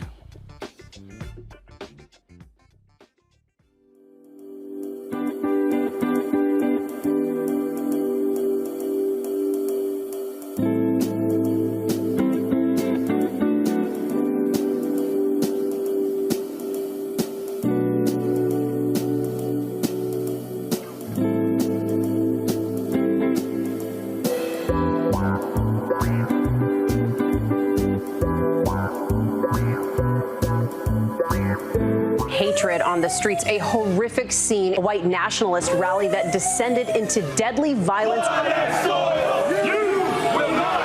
White people are losing their damn minds.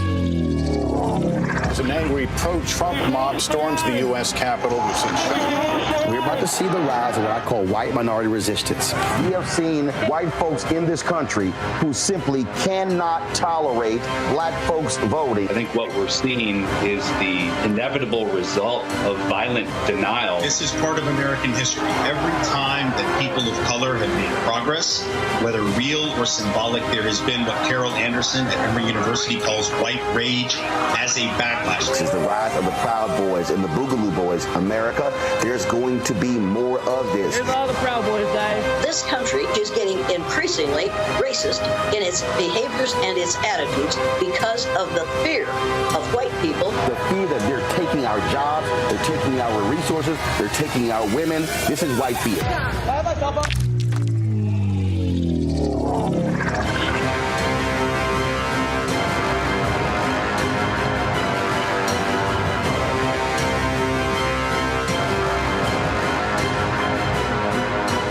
Hello, we're the Critter Fixers. I'm Dr. Bernard Hodges. And I'm Dr. Terrence Ferguson. And you're tuned in to Roland Martin Unfiltered.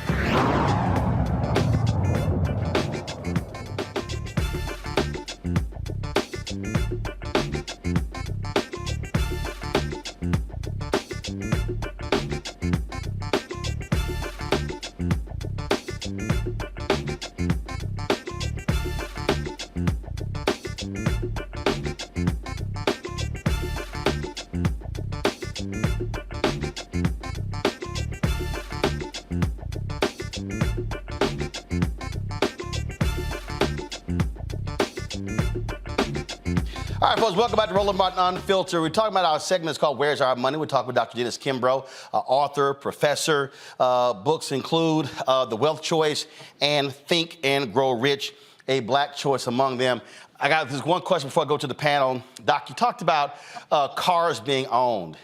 And I got a kick out of having this conversation with a brother I know, and he was just baffled because I remember when I ran. I go back to I'm gonna put that conversation aside.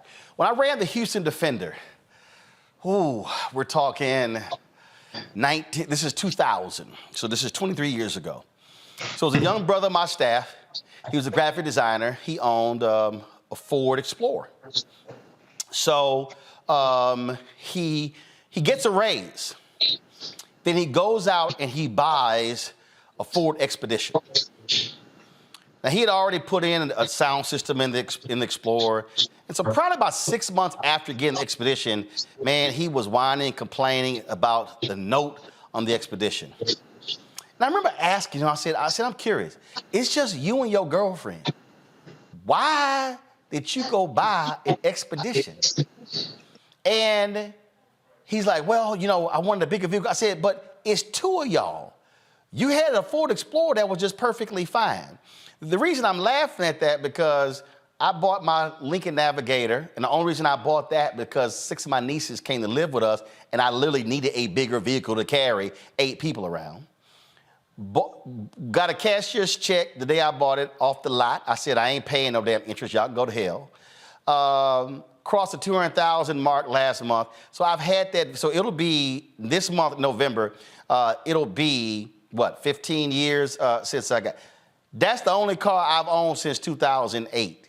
My whole deal is I don't give a damn what nobody else think. I don't care about no Mercedes, no BMW, whatever. And it gets me to where I need to go. I think that's a different state of mind. Here he got a raise and he added more debt in his life when what he had was perfectly fine and he's complaining 6 months later. I'm like, that's illogical. That's not how millionaires think when it comes to their lifestyle. You're exactly right, and my research shows that they pay cash and they only go as far as their cash will take them. And when I say only go as far as their cash will take them, the cash that they have in their pocket at the time on many circumstances. During the course of my interviews, I've never been in so many what I would call, I won't say raggedy cars, but old cars, talking to them, following around wherever they're going, work, handling their daily affairs and the like. And that's true across the board. Now, I'm not saying I haven't been in Mercedes and nice Lexus cars and the like, but they, you know what, they don't like being in debt. And outside of their mortgage, less than $10,000 total debt and certainly less than $5,000 in credit card debt. Because one of the questions I asked, would you have difficulty paying an unexpected $5,000 bill? Of course, no. Would you have any difficulty paying an unexpected $10,000 bill? No. How many times and who balances your checkbook over the course of the month? And that answer came back usually twice a week, and 9 times out of 10, if they were married, the wife handled the finances. So they're a different breed of cat, and because we don't have that much information about our wealth creators, we're left to our own guises to think how they really act and how they behave. And many times we're on the wrong track. Absolutely. So, and I like to say debt, I call it invisible shackles, because it limits your ability to make certain decisions and to move and flow in a different way, because you're constantly thinking about, I owe this private school tuition, I owe this, I owe this, I owe this, I owe this. And it's sort of, to me, it frees your mind to be able to move freely, because that's not holding and weighing you down. Panelists waiting for some questions. Rebecca, you first. Thanks, Dr. Kimbro, for being here tonight. You mentioned Omaha, Nebraska, and doing a panel there. I was born and raised in Omaha, Nebraska. And what's interesting, at one point, Omaha had more millionaires per capita than any other city in the United States. One of the benefits of growing up in that type of environment, I am used to seeing millionaires and the billionaires that are there who live a very quiet or simple life. Like, they have lived in the same home, like you mentioned, for the last 20, 30 years. I'm thinking about Warren Buffett, who's lived in the same house. I think he bought that house in the 60s. I'm used to seeing them drive around with pickup trucks and seeing them not being too good to go to Applebee's or to go to Cheesecake Factory if they're going out to eat. Otherwise, they're cooking at home. However, because of my work, I've spent a lot of time in Black communities across the country, and the majority of Black communities. And one thing that I've noticed is that it appears that within our communities, we want the appearance of what we think it is to be wealthy versus the actual being wealthy. So how do we start to change that dynamic so folks understand it's not about what it looks like in our mind to be wealthy, but what it actually means to be wealthy? Great question, and I appreciate that, and thank you so much. Yes, you're exactly right. And I've said it on a number of occasions, if the individual looks like he's wealthy and has all the trappings of success, chances are, not all the time, but chances are, no, they're not wealthy at all. So the fact of the matter is that, and going back to Omaha, Nebraska, when I held that focus group, there were car dealers in there, franchise owners that I had in that group, and the like. But I was about to say something else, and I'll get back to a second in terms of millionaires. But this I definitely want to say, okay? Because we think of millionaires as when we see rap stars, and we're looking at entertainers, and we're looking at individuals who we think got it going on and the like. The average black millionaire has a stealth mindset. Completely, totally under the radar. Now, I'm not saying they don't get out there and have a good time, but when they do have a good time, they're around their peer group. Now, you ask the question, what causes that? I don't know. You might go to college and major in marketing, but we know something about the world of marketing. There are about 5 to 7 different marketing or advertising type of behaviors that they use on individuals. Now, when you look at Black America, the number one marketing or advertising behavior that they use when they're trying to lure African Americans is recognition. Why? Because as a race, we've been starved for recognition. And if you close your eyes and you listen to the ad, you know the demographic that they're going after. Be the first on the block. Be the envy of the neighborhood. Call in, sign your name on the dotted line right now, and be the talk of the town. Well, you know who they're going after. They're going after Black America. When you look right now, there are 14 to 15 different sectors that make up the economy. Education is a sector, healthcare is a sector, construction is a sector. But when you look at all these sectors and put them together, you have anywhere from a $17 to $19 trillion economy. When you look at beauty, and when you look at beauty, health, and beauty aids in that sector, that's about a $700 billion health and beauty. It's about a $700 billion sector. Well, who is the number one buyer or consumer of that sector? Well, it's Black women. Black women are 6%, 6 to 7% of the population, but they're 24% of that sector. Now, I have no problem with that. I mean, I got 3 grown daughters, all married, all college educated, all mothers, all homeowners, and I got 3 granddaughters. So believe me, I have no problem with that.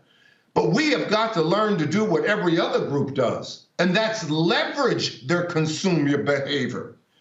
If East Indian women were buying on that particular level, if Jewish women were buying on that level, if Hispanic women were buying on that level, Wall Street would know it.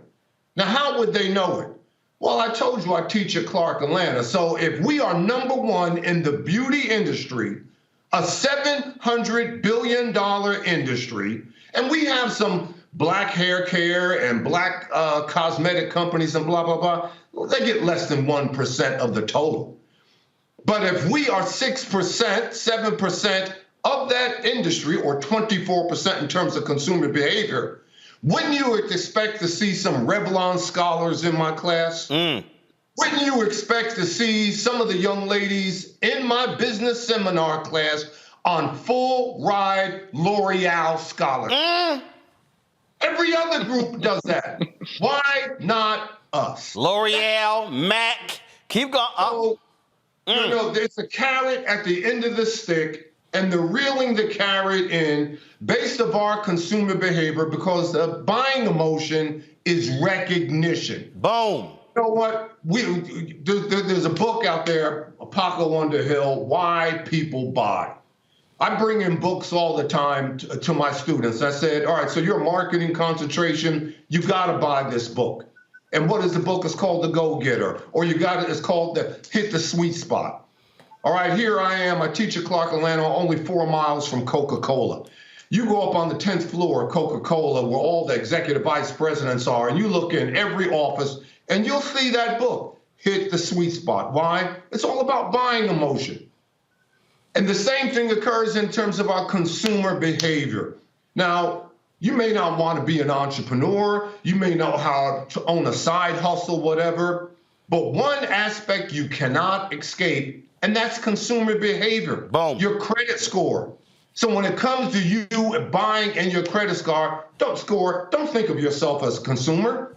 Think of yourself as an investor. As an investor, look at your credit score as an investor. Why? Because the rich always pay less for their items and accessory.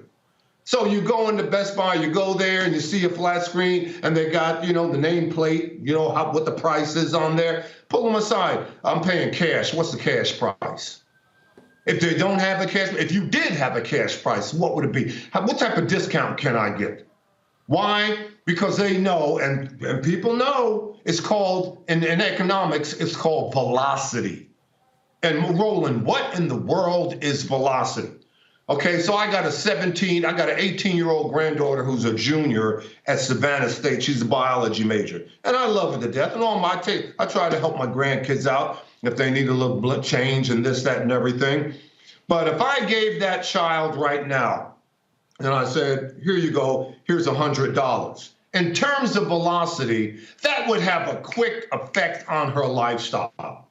But as her grandfather, and in terms of generational wealth, I got to school this child. So 10, 15, 20 years from now, if I gave her $1,000, it would have no effect on her bearing a lifestyle at all. Why? Because right now, her velocity is fast. Look, you're in my global classroom this evening. When it comes to wealth, you want your velocity to be slow. Scott! You don't want it to have a huge impact on your life. And now, why do I say that, Roland?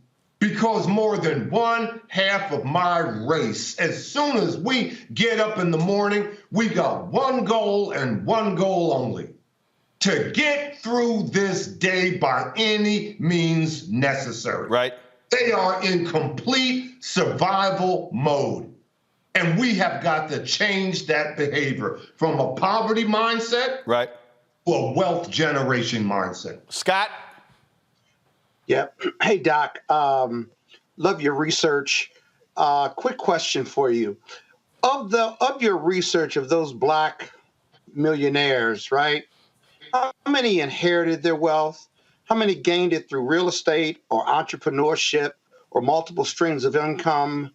And how many lost their millions and were able to generate it back? I know that's a multi-faceted. Thank you. Yeah, that is a great question. How many lost it and generated? But I don't have a number.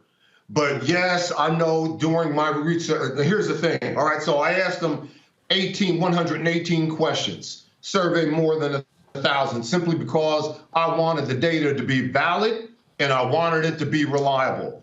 Number two, I told you I had the focus groups. But number three, I had more than 60 face-to-face interviews. And when I set out, I didn't want any athletes and I didn't want any entertainers. Not because I had anything against athletes or entertainers, but we were overrepresented in that area. We knew information regarding those two demographics. I wanted folks that flew under the radar, that we didn't know, we didn't hear those stories and the like. Folks who didn't bounce or catch anything. But obviously there were some individuals I had to interview. I had to interview Steve Harvey. I had to interview Damon John. I had to interview Tyler Perry. I had to interview Kathy Hughes. I had to interview, I spent a day with Kirk Franklin. I spent, the list can go on and on, folks who I had to simply because of being valid and reliable. And it was in those stories that they told me they had to make their wealth several times. Case in point, Kirk Franklin, okay? Case in point, although I didn't interview Usher, his mother, Janetta Patton, came to my class and spoke to my students. So she told me, the stories about that. These are folks who made, to answer your question, who made their earnings over and over again. Yeah, thank you. Robert.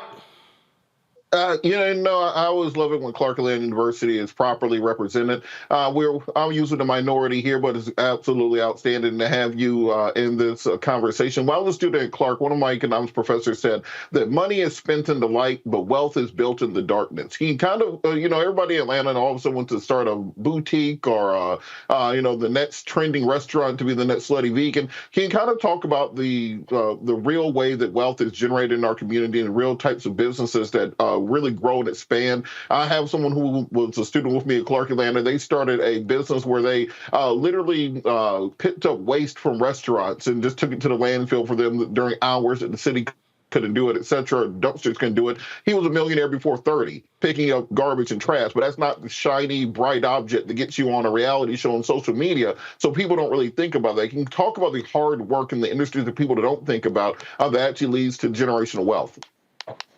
Good question.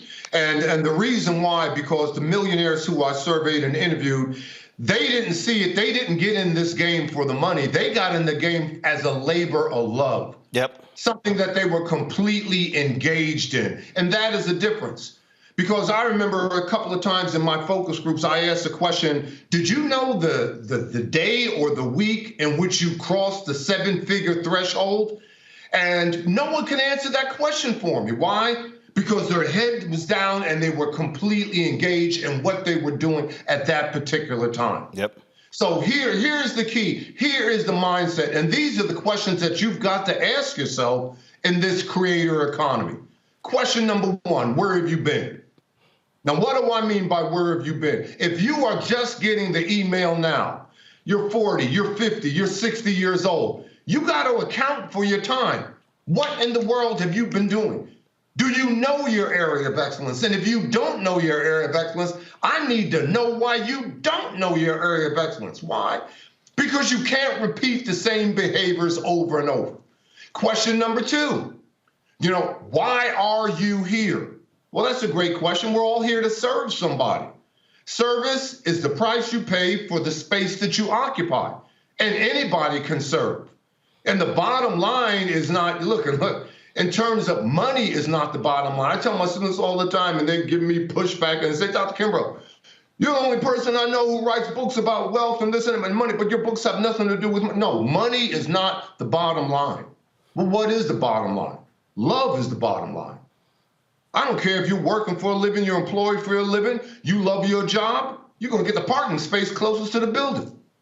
You love your coworkers, you're going to be manager in no time.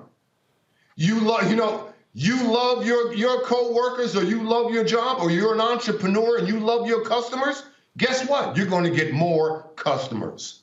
Love is the bottom line. Number three, where are you going? Where are you going? In other words, do you know your area of excellence? And you've got to ask yourself three critical questions to uncover your area of excellence. What do you love to do? What do you have a passion for? What can you throw your whole heart and soul into? Yep.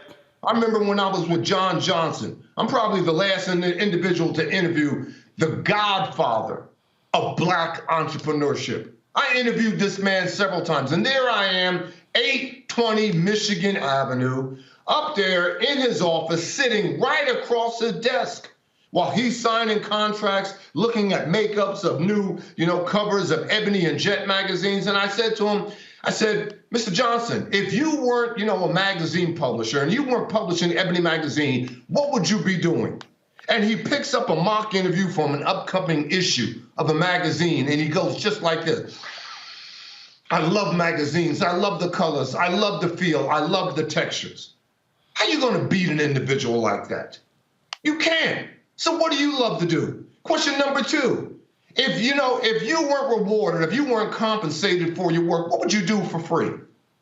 Now, I've been at Clark Atlanta close to 30 years. And I mean, when my wife was still with me, even before we had direct deposit, the same way the dean would hand me the check, I would place it in my wife's hand and blah, blah, blah. I never knew. Yeah, I had an idea in terms of my finances, but she was an accountant by trade, and she took care of all the finances and this, that, and everything. But I was engaged because that's what I was called to do. Right. So what do you love to do? If no one ever paid you a dime, if no one ever gave you financial reward for your efforts, what would you do for free? Because when you're doing what you love to do, when you do it for free, your work is your play. And if your work is your play, you'll never work a day in your life. Now, here we are in 2023, and what Generation Z has got to understand, instead of quiet quitting, this is the gold standard that you've got to judge and gauge your career by. How many people have called you and tried to lure you away from your present employer? Yep. I get phone calls, I get text messages, I get emails all the time. Dr. Kimbro, you still at Clark Atlanta? Yeah, I'm still at Clark Atlanta. Oh, okay, we're just checking, blah, blah, blah. And last but not least, if you can't answer those two questions, go to somebody who you respect and admire and ask them, what do you see me as? What do you think I would be good at doing? Roland, when I was a sophomore at the University of Oklahoma, you know what my frat brothers called me? They called me the professor. And I said to them, I said, man, what do you guys call me the professor? Kimbro, you always got a book under your arm. If we can't find you on campus, we know that you're always in the library. Well, this is what I was called to do. There you go. And then last but not least, as Steve Jobs says, when are you going to poke a hole in the universe and prove you were here? Jobs says, don't build a business, build a movement. There you go. Build a movement. And what did Antonio Reed tell me, one half of Babyface? There I am. I spent a couple of days with him in the Bahamas. And he said to me, I said to him, I said, Antonio, what's the story about you going to Harvard and staying up at Harvard for 10 weeks and taking an executive management class? I said, if you and Babyface lived 5 lifetimes, you can spend all the money that you've earned over those 5 lifetimes. He said, well, the reason why I went up to Harvard is because everybody wants to get into the entertainment field, the music business, but number one, it is a business. And the moment that you cease to grow and develop, you begin to die.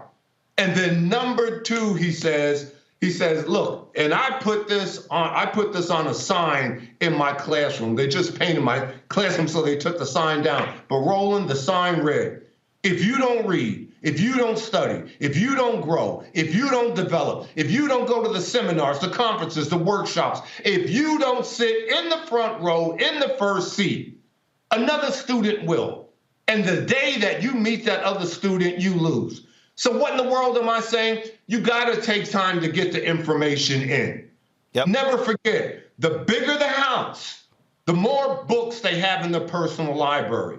But the smaller the house, the bigger the television set. You got to change the narrative and change the behavior.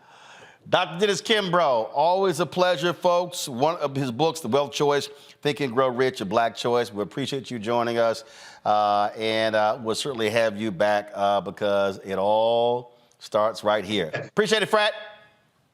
06, love you, brother. All right, appreciate it. Folks, when we come back, we're going to talk with Isaac Hayes III. He is the founder of Fanbase.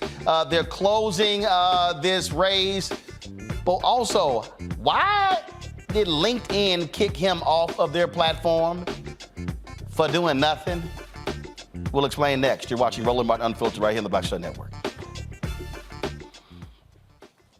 When you talk about blackness and what happens in black culture, we're about covering these things that matter to us, speaking to our issues and concerns. This is a genuine people-powered movement. There's a lot of stuff that we're not getting. You get it, and you spread the word. We wish to plead our own cause. Too long have others spoken for us. We cannot tell our own story if we can't pay for it. This is about covering us. Invest in black-owned media. Your dollars matter. We don't have to keep asking them to cover our stuff. So please support us in what we do, folks. We want to hit 2,000 people, $50 this month, raise $100,000. We're behind 100,000, so we want to hit that. Y'all money makes this possible. Check some money orders. Go to P.O. Box 57196, Washington, D.C. 20037-0196. The Cash App is $RM Unfiltered. PayPal is R Martin Unfiltered. Venmo is RM Unfiltered. Zelle is Roland at RolandSMartin.com. Hi, I'm Dr. Jackie Hood Martin, and I have a question for you. Ever feel as if your life is teetering and the weight and pressure of the world is consistently on your shoulders? Well, let me tell you, living a balanced life isn't easy. Join me each Tuesday on Black Star Network for A Balanced Life with Dr. Jackie. We'll laugh together, cry together, pull ourselves together, and cheer each other on. So join me for new shows each Tuesday on Black Star Network, A Balanced Life with Dr. Jackie.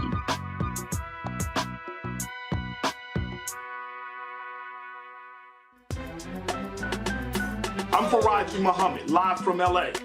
And this is The Culture. The Culture is a two-way conversation. You and me. We talk about the stories, politics, the good, the bad, and the downright ugly. So join our community every day at 3 p.m. Eastern and let your voice be heard. Hey, we're all in this together. So let's talk about it and see what kind of trouble we can get into. It's The Culture, weekdays at 3, only on the Black Star Network. Hello, I'm Paula J. Parker. Truly proud on the Proud Family. I am Tommy Davidson. I play Oscar on Proud Family, Louder and Proud. Hi, I'm Jo Marie Payton, voice of Sugar Mama on Disney's Louder and Prouder, Disney Plus. And I'm with Roland Martin on Unfiltered.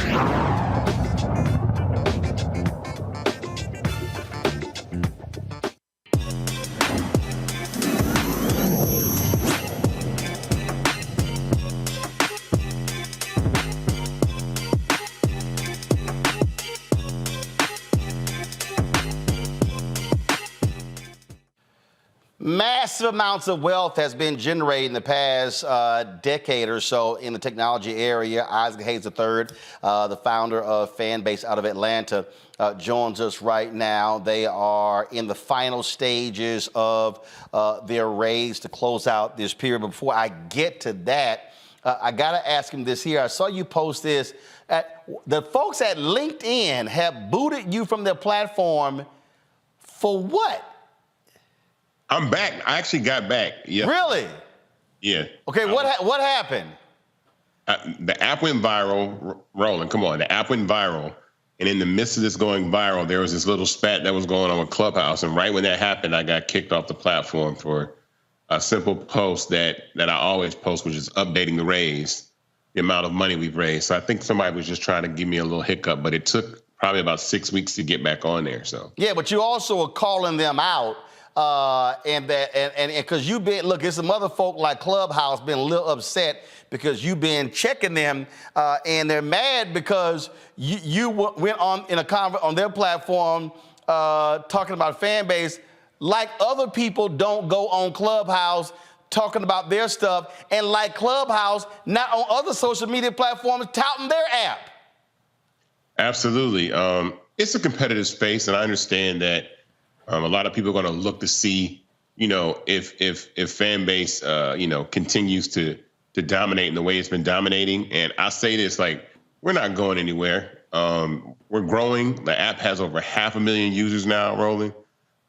We are worldwide, and we are getting ready to close this raise. The most important thing that I want to tell people too right now in competition is that what I'm doing with equity crowdfunding has never been heard of before. No one has ever raised $10 million in Reg CF crowdfunding ever. I'm the first Black man to do that.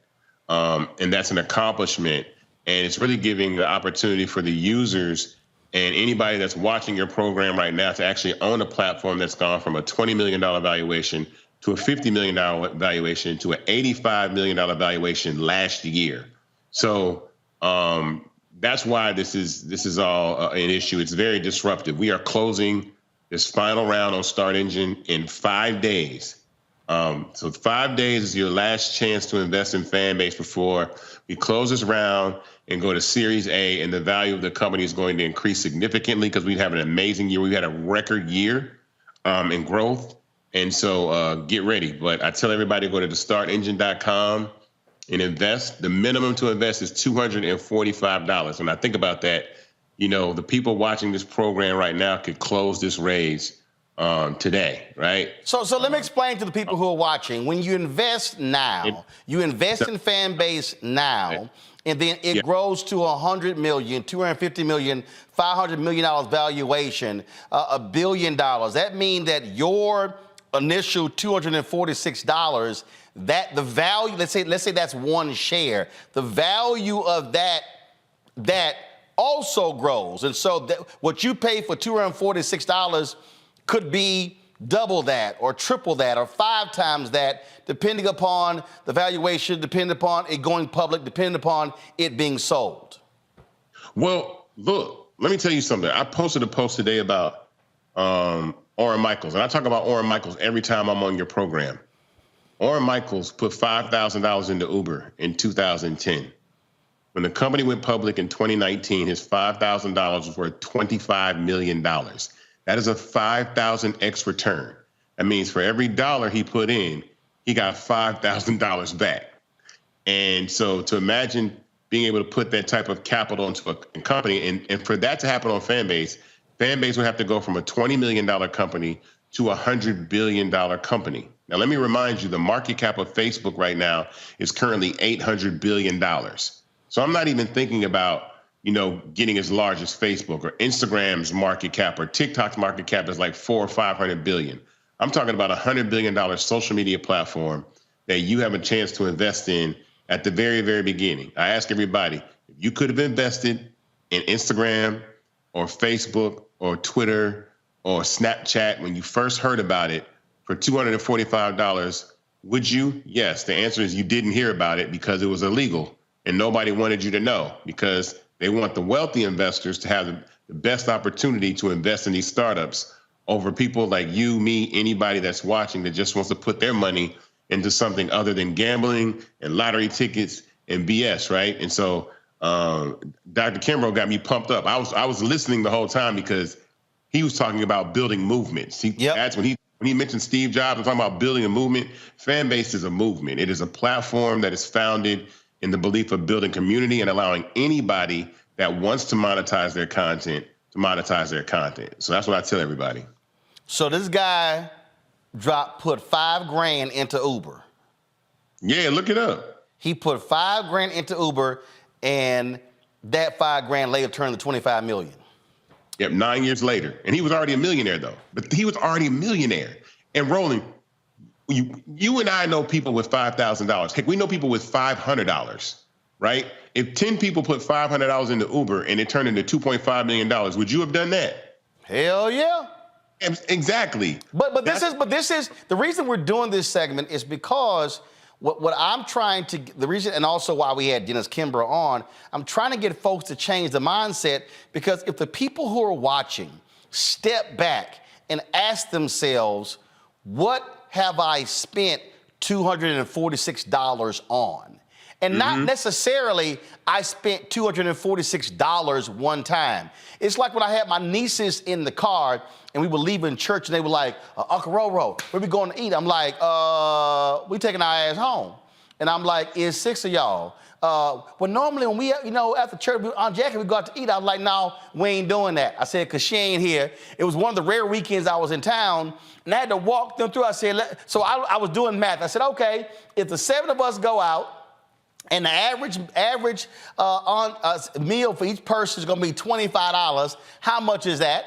I said, plus the 15% tip, how much is that? I said, multiply that times 4 times 12. That's how much money we spend going out to eat. Your ass has got tutors, you got individual computers, you got all this sort of stuff. I walk them through. And I think for a lot of us, we don't step back and say, but wait a minute. If I spent $50 on five different times eating, that's the $246 you talking about for a fan base. Absolutely.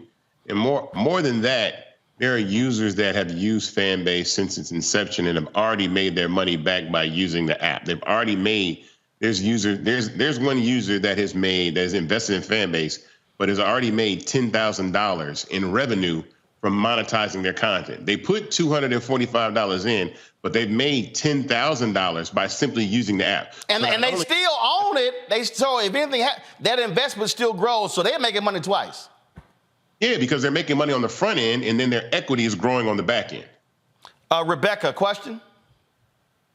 Thanks so much for being here again tonight. I just got the email the other day that you're looking for your investors to approve authorization to increase future Class B shares for the common stock. Are you looking to go into like a 4th round of investment? Yes. So that share increase is so that so many people want to invest in this final round that we actually have to increase the share amount to accept the dollars for this final round. And so we're about to go ahead and make that approval. But yes, Series A is next. For companies to scale like Fanbase, we need to raise tens of millions of dollars, hundreds of millions of dollars to scale these companies. take for instance Clubhouse, and I think that's an example. Clubhouse raised $300 million. Like, think about that app, or Patreon is another platform. They're not even a household name. They've raised $300 million and are valued at $3 billion, right? And so fan bases combine all of these tools and these sets with monetization, and then the ability for people to invest. And right now, once we complete this raise, the total amount of money that I've raised will be $10 million. So when you think about 350, I was like, you know what I would do with $350 million? Like, we're making the most happen with the least over at this company in a way that is remarkable. And it always goes out to the tech team. I have to shout out Ramiro and the development team, because, you know, we're taking all these functionalities and then in real time watching all these other companies copy what we do. The good fortune is they can't pivot in our lane because 97% of Facebook's income comes from advertising. We are not built on advertising. So for them to flip a switch and say, we're going to go to subscriptions, and everybody watching right now, how often have you heard people talk about subscriptions in the last 3 or 4 years? You never heard people talk about subscriptions. Dog, everybody. I bought like Filmic Pro, Adobe. There are now apps that used to be free. Everybody, hell, the car wash got, the car wash got monthly subscriptions. There are restaurants that are literally now charging a monthly subscription.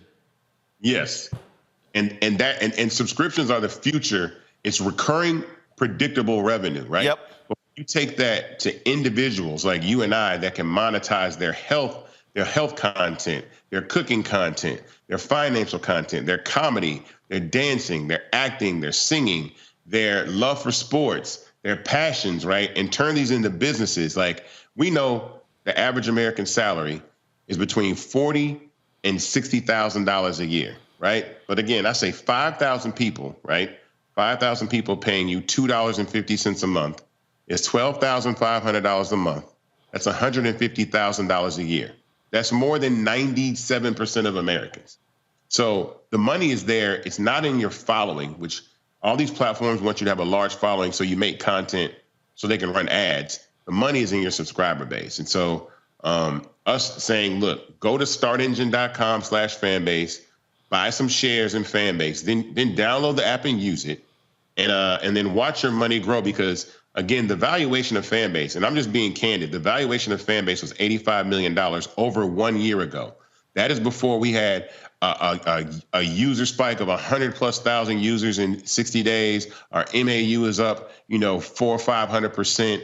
I fully expect that the valuation of Fanbase when we do Series A to be double what it is now, close to double what it is now. And so that means for every dollar that you put in, 4 or 5 months from now, it would have been worth more to do it today. You have to put in 2 to match what you would have put in today. And so that's why I'm telling everybody to invest and be part of these movements, man. This is a movement. This is unheard of. Like, again, the last social media app that was Black founded, that was this successful, was Black Planet. And that came out in 2000.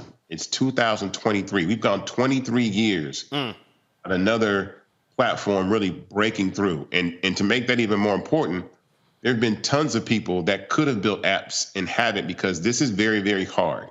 And so this is a special moment for us, because this is an opportunity for all the culture that we give, all the creativity that we give, all the things. Like, think about this real quick. Think about all of the impressions and content that have been created just off Keith Lee coming to Atlanta and going out to eat. Yep. Think about somebody saying, oh, Cheesecake Factory is not good enough.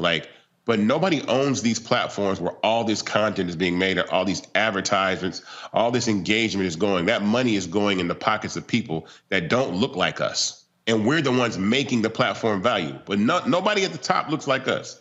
And let me say this, how some people just say some stupid stuff. Like this sports actuary filter just said on our YouTube chat. He goes, Roland, what you're doing is not fair. Hindsight is 20/20. For each success story similar to Facebook or Uber, there are 1,000 in which the investors never received a penny of their investment. Well, guess what? It's a whole bunch of y'all who spend money every damn day buying Nike, Adidas, Puma and you making them rich, and all you doing is walking around talking about you got the latest pair of Air Jordans and LeBrons. It's a whole bunch of us walking around every day touting our BMWs and Mercedes, and we making them rich, and all you do is have high-ass interest. So that's a dumb-ass comment to make, because part of the problem right here is everything is a risk. It's all a risk. And a bunch of folk take their ass to casinos every damn day, or they go into the convenience store and buy a damn lottery ticket. And you know what that is? It's a damn risk. And so, the likelihood of you earning anything back is null and void. And so I don't give a damn what you got to say, sports actuary. It's real fair, because black people have got to start teaching black people to invest in ourselves, invest in things like fan base, so we're not constantly being consumers and we actually own something. Isaac, final comment. Let me respond to that comment, right? Think about this. Number one, when there's limited risk when you do equity crowdfunding, meaning no one's telling you to put your pension or your life savings, right? These are small investments. Now, you can invest up to $100,000 at one time in a round, right? That's the max. The minimum is $245. So when you think about $245, that's a bit different. That's the price of a pair of shoes. That's steak dinner. That's going out with your friends. I think you could probably not even remember the last time you spent $245 5 times in a row over the course of the year, because that's how often we're spending money. And so here's something else. By buying Nike or by buying lottery tickets, you can't increase the value of your winnings at all. You can't increase the value of your shoes by wearing your shoes. By investing in fan base and then coming to fan base and using it with the other 500,000 people that use it now, then you're increasing the value of the asset you own, because the users are what make the social media platforms valuable. If everybody left all these, like, this is real talk. If everybody left Facebook today, Facebook will be worth $0.00. If everybody left Instagram today, it would be worth $0.00. And so my point is that the same power that we have collectively that we give away for free on social media, we can also apply that to platforms that are free to use. It doesn't cost anything to use fan base. You can monetize, and you can own a part of it. So there's limited risk. And I don't want somebody to say like people have lost their investments. People lose $250, like I said, playing the slot machine or whatever, or gambling. So, or staying in a hotel room. Yeah. So yeah, exactly. At the mini bar. So go to startengine.com, and I'm stressing this the most, startengine.com/fanbase and invest now. This raise closes in 5 days. After that, you won't be able to invest anymore. It's going to be over with. We're going to close this round, and we're moving on to Series A. And so we want people to be part of this movement. I want everybody listening and watching who sees this to be part of this movement. Invest now. This is your last chance before we go to Series A. And when we go to Series A, that's when the big investors come in, where the people that are like Orrin Michaels come in, and they do put their capital in the platform. And then you're like, well, wait, how come I can't get in now? Because you had your chance today. And there you go. And then, go ahead. There you go. Isaac, I appreciate it, man. Thanks a lot. Thank you. Folks, that is it for us. Tomorrow, I'll be broadcasting live in Richmond, Virginia, from the campus of Virginia Union University. Y'all better have some swag there waiting on me. I'm wearing my own stuff. We're going to be in the Alex B. James Chapel at Coburn Hall.